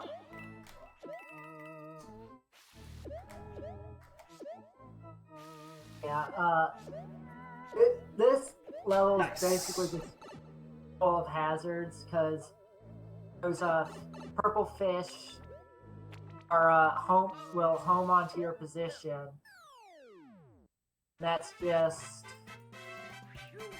and they can take your penguin suit real quick. But I guess one other benefit of the penguin suit is that whenever a character's running or flying with Acorn, they're moving at sprint speed. When you're sliding with the penguin suit, you're actually a little bit faster. Yeah. So in a lot of individual level times on the individual time leaderboard, he uses penguin suit a lot. Yeah. In full game runs though, it's not worth it, because it's just so much better to be flying. Okay, I didn't gain enough height to get up here. Okay.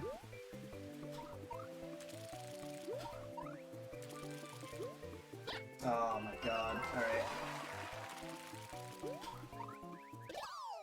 Yeah, I've done that before too. It was worse because I was its Toadette. Yeah. So I actually, so I did that level as Nabbits. You could actually do this level as 3-4, and it does have the potential to be faster, but it's a lot more difficult because just due to how many chances you have in that level to get hit. Yeah. So yeah.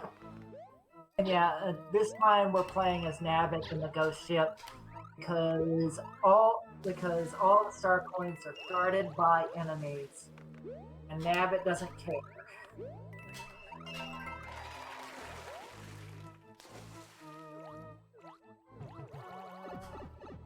Yeah, you can see those fishes that Pretends was talking about. They will home in on you. It does make it makes the second coin really hard to get, as well as getting that secret exit. But yeah.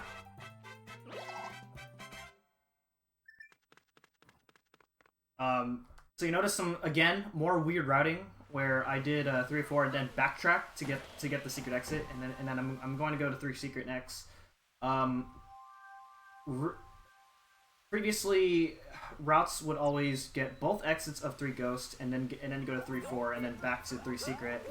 But I found that doing 3-4 this early actually just barely, ever so slightly saves time.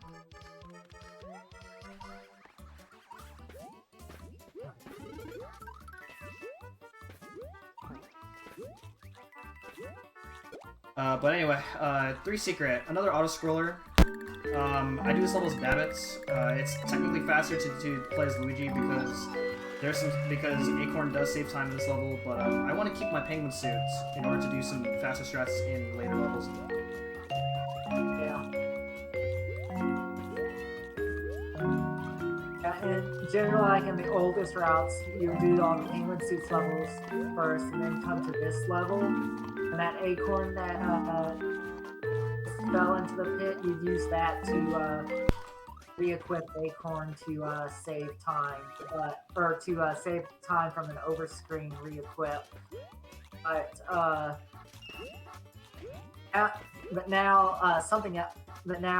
because of, and we're going to get the acorn of what's going to happen after World 3, it's better it doesn't matter. Yeah, and actually, I think with the current strats that we have now for World 3, I think equipping Acorn would actually be faster because Penguin Suit just saves a lot of time in World 3. Yes.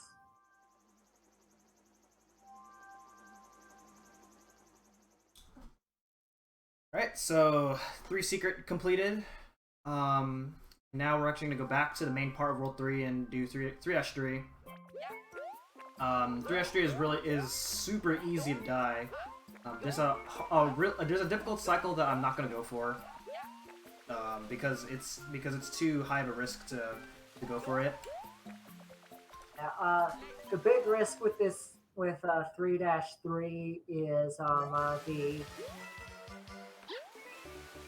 the big risk with 3 is we're on geysers, and sometimes those geysers, they're on tight timers, and if you're not on cycle, you run a high risk of the geyser dissipating, and then you die. Okay, that could have been worse.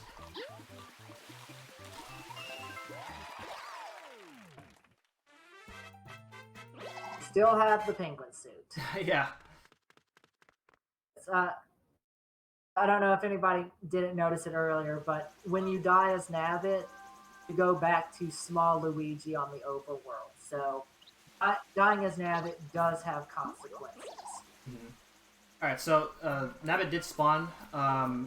If I were to the other route that I was talking about earlier, hold on, I'll explain after this because this is the hardest Nabbit catch in the game. Yeah.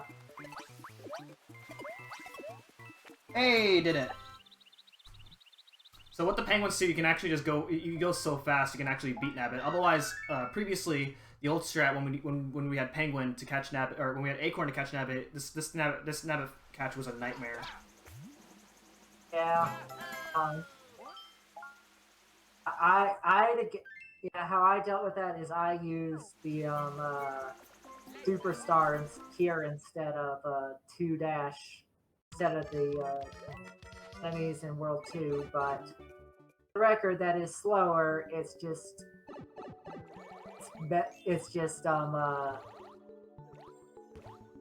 how I handle it. Okay, so as I was saying, so if I were to do both exits of 3 ghosts and then do 3-4 and then 3 secret, then that would mean that Nabbit would spawn after 3-5. And so with this route, Nabbit spawns after 3-3, and the camera going from 3-3 to where Nabbit is versus 3-5 is just ever so slightly faster. So, you know, cool time save. Yep.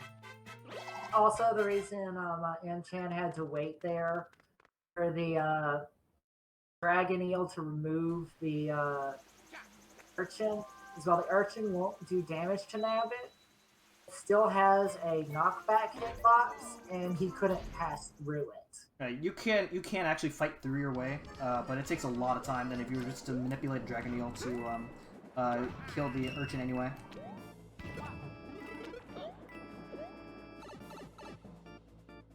Alright, so with the penguin suit, it allows me to save quite a bit of time here in this water section.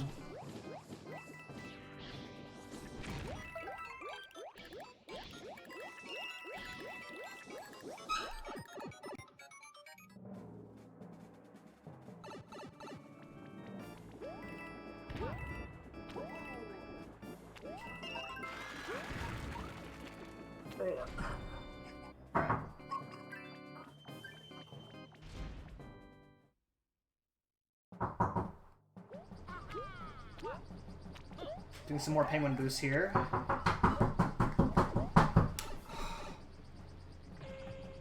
Yeah, and then this is the final Koopaling, and Larry is pretty much like all the others besides Iggy.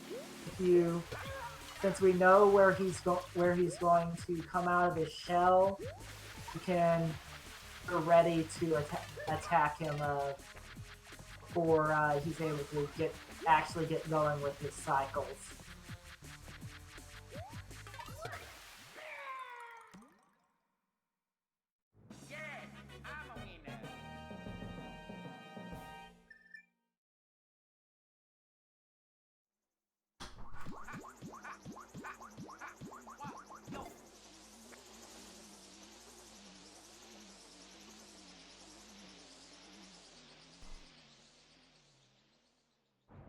Okay.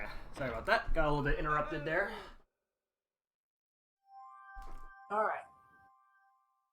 Alright, but I don't know.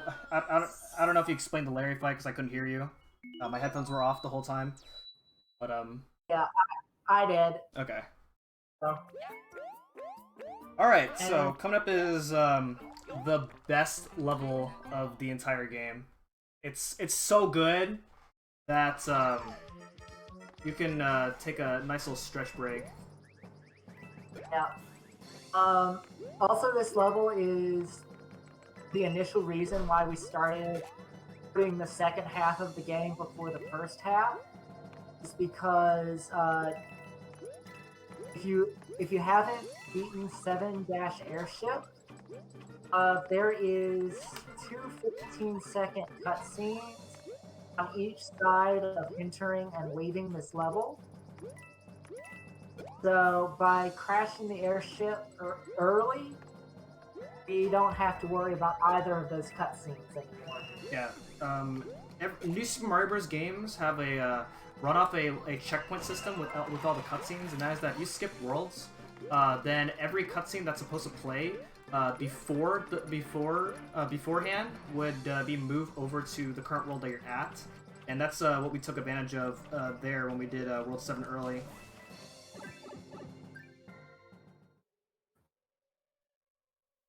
Also, another optimization in this level is I'm actually using Nabbit for this level. It doesn't really do anything, but for some reason, I don't know why, but Nabbit does save time in this level, and again, I have not figured out why that's the case.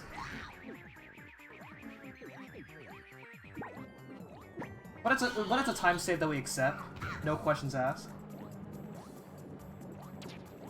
Yep. So even though Nabbit's invincible to these torpedoes, you still don't want to get hit by them, otherwise Bowser Jr. laughs at you, which delays his attack.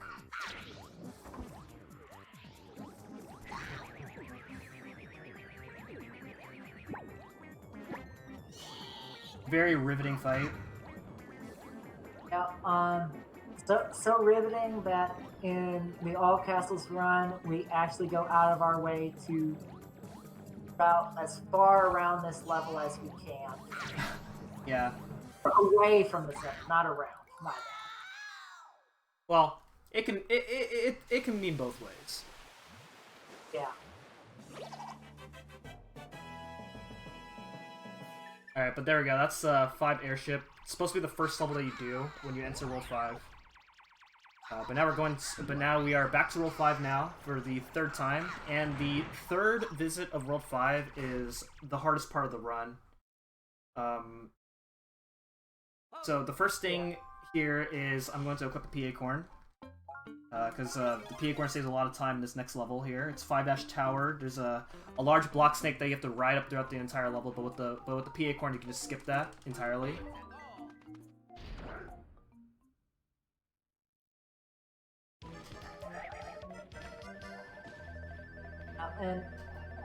But since we have to get the star coin still, there is a bit of a risky tight jump we gotta take. Whew, that was close.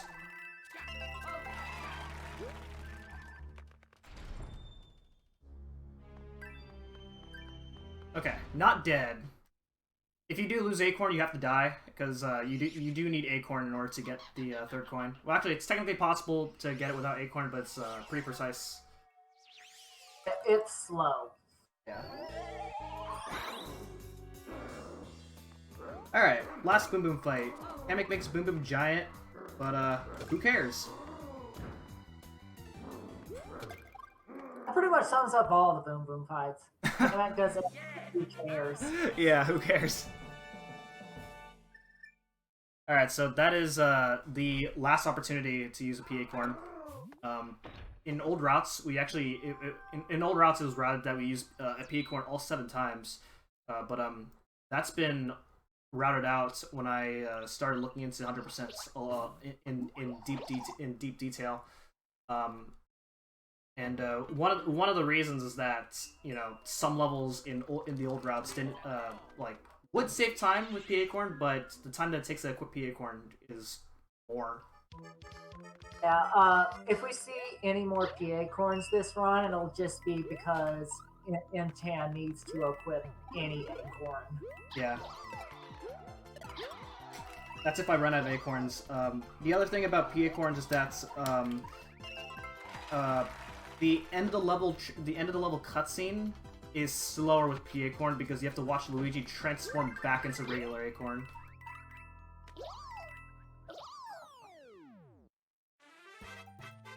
Alright, so that really large jump that you see me make in order to get the secret exit is it's a lot easier with the star. You can make that without a star, but it's like you have a few pixels to make it.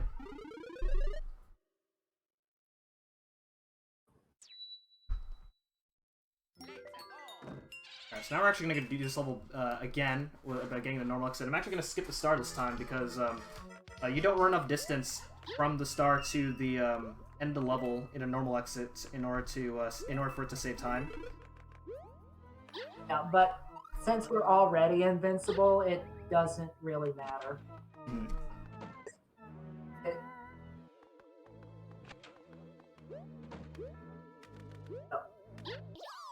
So not using a star here is just barely faster than if you were to use a star.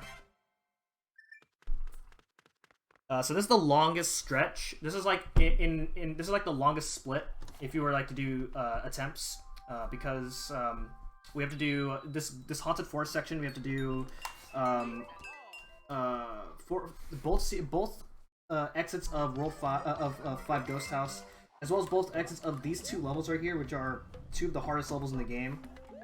And the normal route, you have to use the secret exit of either one of these 2 levels in order to get to the bottom part of World 5. And so there's a lot to do here in this haunted forest section with only 3 levels.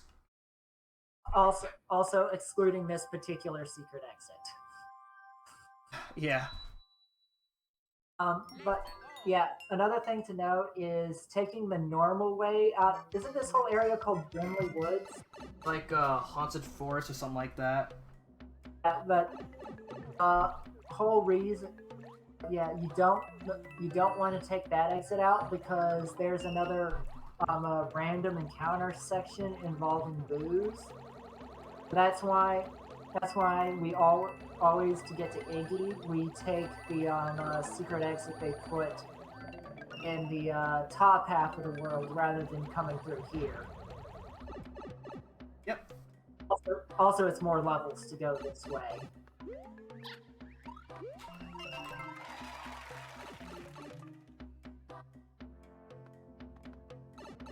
Yeah, so this will be the only part of the game where you actually have to have find a secret exit in order to progress through the normal route of the game.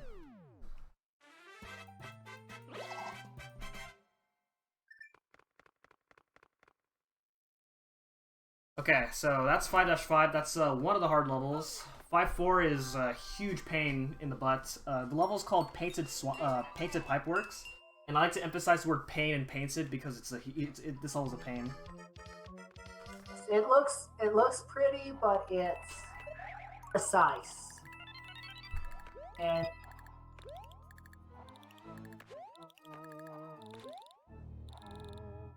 there's a little flexibility in the first because the first star coins on a universal cycle.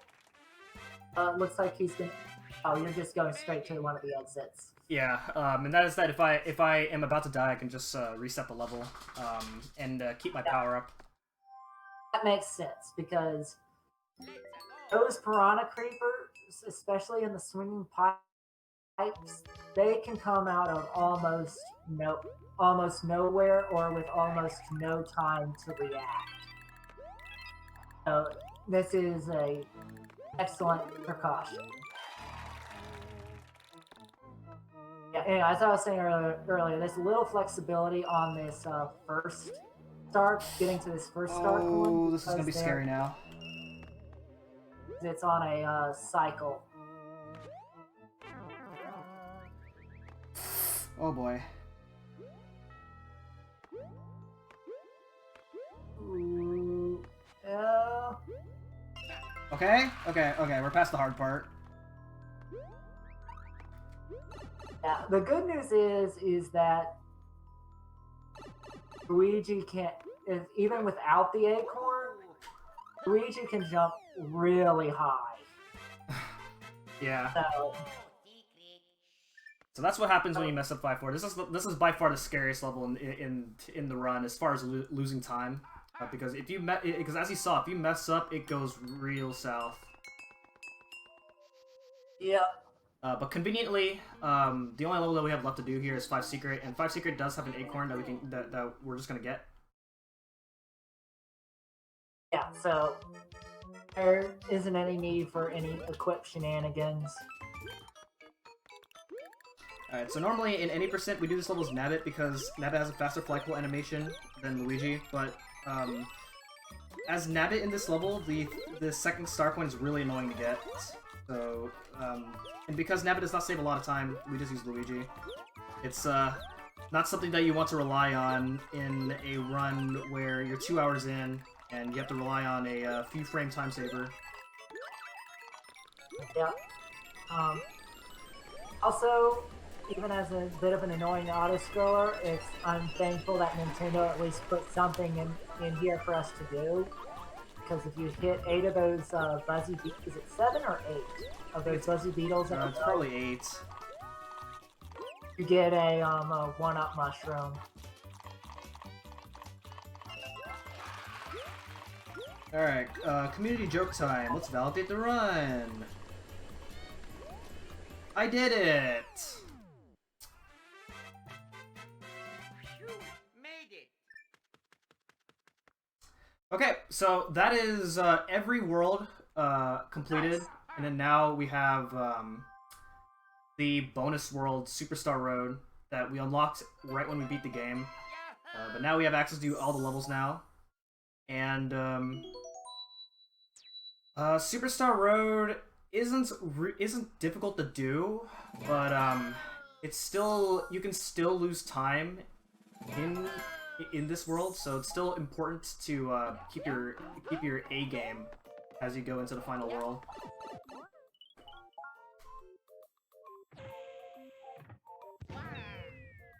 Alright, so here we go. We're actually going to be doing all the levels in order because there's no real benefit into doing them out of order, unlike in other NSMB games. Yeah, and this first Okay, one, we're off to a good start. how did the platform run up? Wait. Bye bye. Let's go. Oh yeah, I tried to save time there. Yeah.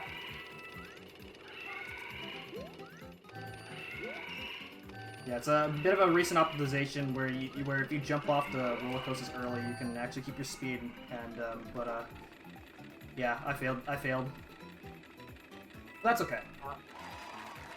Also, this is probably the second most important level to play as Nabbit because it turns this section into real easy, as you can see.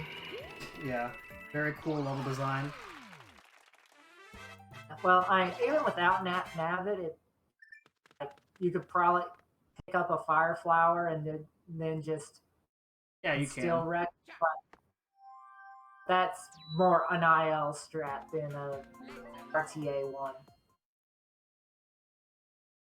All right, so this level, a lot of people got stuck on this level in their casual playthroughs. That's because you have to go fast, and if you slow down, you're dead. It's another Thwomp Run level, but without the thwomps.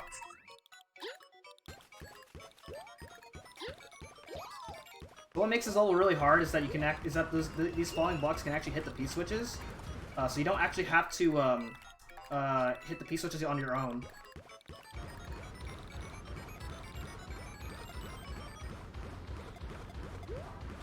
Nice.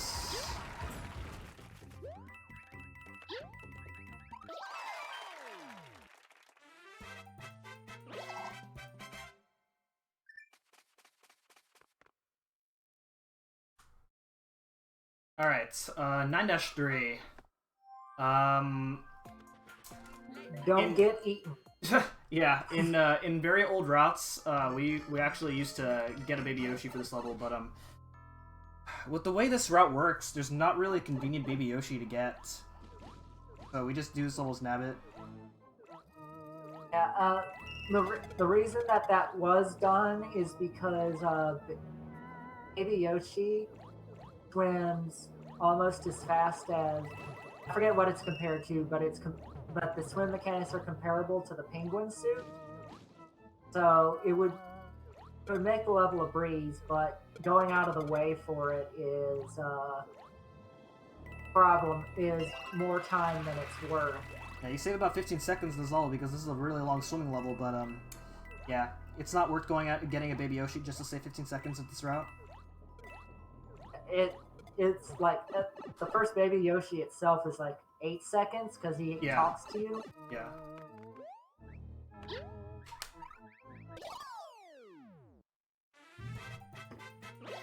Of course, we have to dodge the fish because that is still the only enemy that can actually kill Nabbit. Mm-hmm. I'm gonna go ahead and equip the acorn here. I do have to equip Acorn at some point, so I am gonna do it here in this level because as Luigi there is a small little time saver that I can do here. That only works with Acorn, even though this is an auto scroller. Yeah. Really quick, what he's talking about is the pipe you go through to get to the end of the level. Its hitbox will be active before it's on screen. So when he gets towards the very end, if he can acorn jump and get into that pipe just a few seconds early.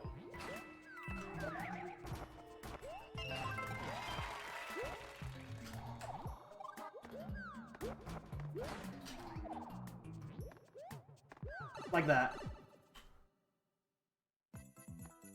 And then, nice another small time saver right there. I did a nice little wall jump boost as soon as I came out of there.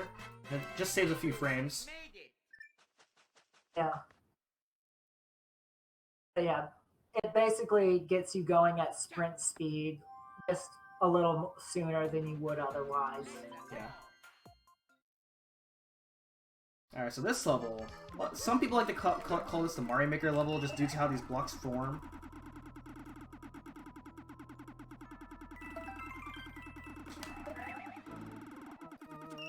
Nice.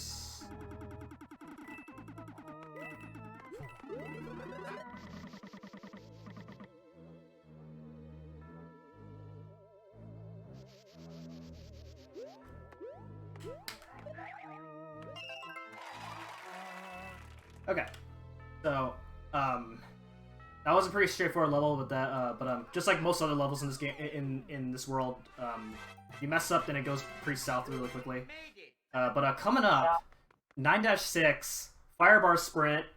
It is the absolute hardest level in the entire game. It is so hard that when I was first learning this level, it took me 30 tries to actually do this on my first run. So. Is that before or after you figured out ZL was a button? I gotta focus. Yeah.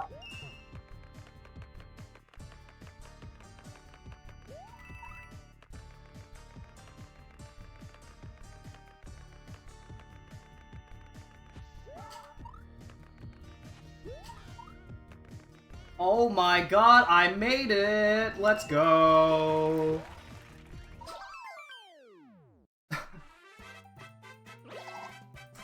So yeah, as Nabbit, you just run through every single thing. Whereas with Luigi, you have to do some kind of setup in order to go through the whole level. Yeah, Luigi can do that too, but you have to figure out the lineup point.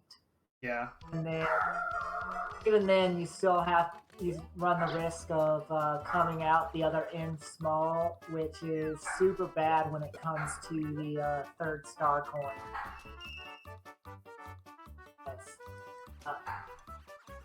This level, if you were playing as Luigi, would require the fire flower in it.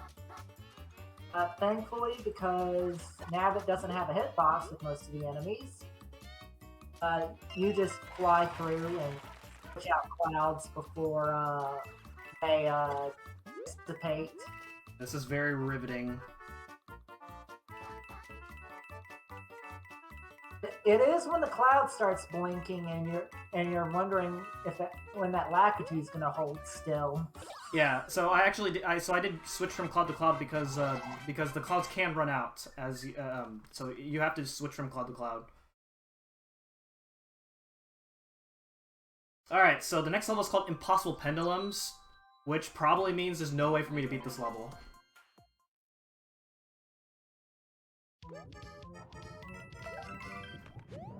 For real though, this is a very hard level. Yes. So that's intentional. Yeah, the fastest way to do it is to fly through the first half and then damage boost through the second half. Yeah. So that damage right there, you can get that third coin without getting hit. I got hit, but then that's okay. Made it. Because there is an acorn in the very next level. So there we go. We beat the impossible level. And up next is the very last level that gets unlocked after you beat all the levels here in Superstar Road. It's called Flying Squirrel Ovation, and it's a really simple level for a very last level. So there's not really much to talk about. So I guess one really fun thing that I'm doing here is I'm actually playing as my Mii, and that's because if you attempt to play this level as Nabbit, the game gives you your Mii because Nabbit cannot fly, so it's impossible to do this level as Nabbit. So yeah, it's a really easy level. You can still mess up this level, which would suck, but yeah. With that being said, I'm really thank you everyone for. Hope everyone enjoyed the run. This was a really fun run to be able to showcase. 100% is one of my favorite categories in this game. I'm really happy that I got to show this off at another marathon, and yeah. So you know, aside from like the 2 deaths I took, as well as some other like weird mistakes, I'm really happy with how I played overall. And I also like to thank Pretends for hanging out with me. It was great.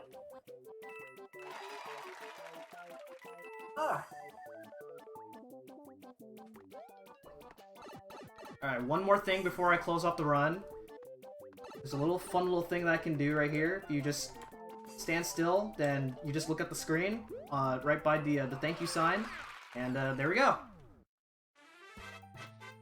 And then time is when when you get the congratulations, you've completed adventure mode text box.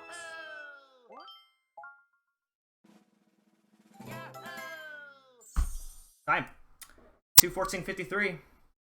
Very good run. That's like within like 1, maybe 2 minutes of world record.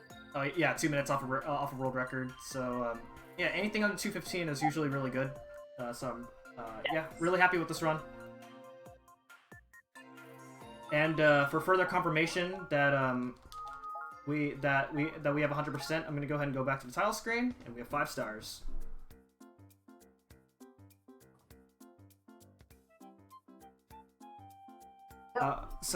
Yeah, if the next runner is ready, I guess we can close off. Otherwise, is the next runner ready?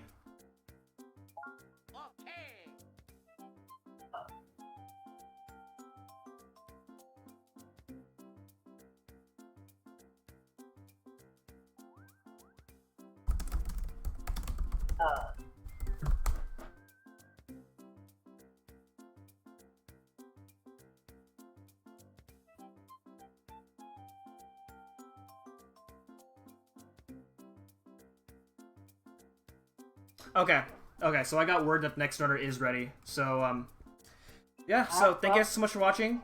Thank you all.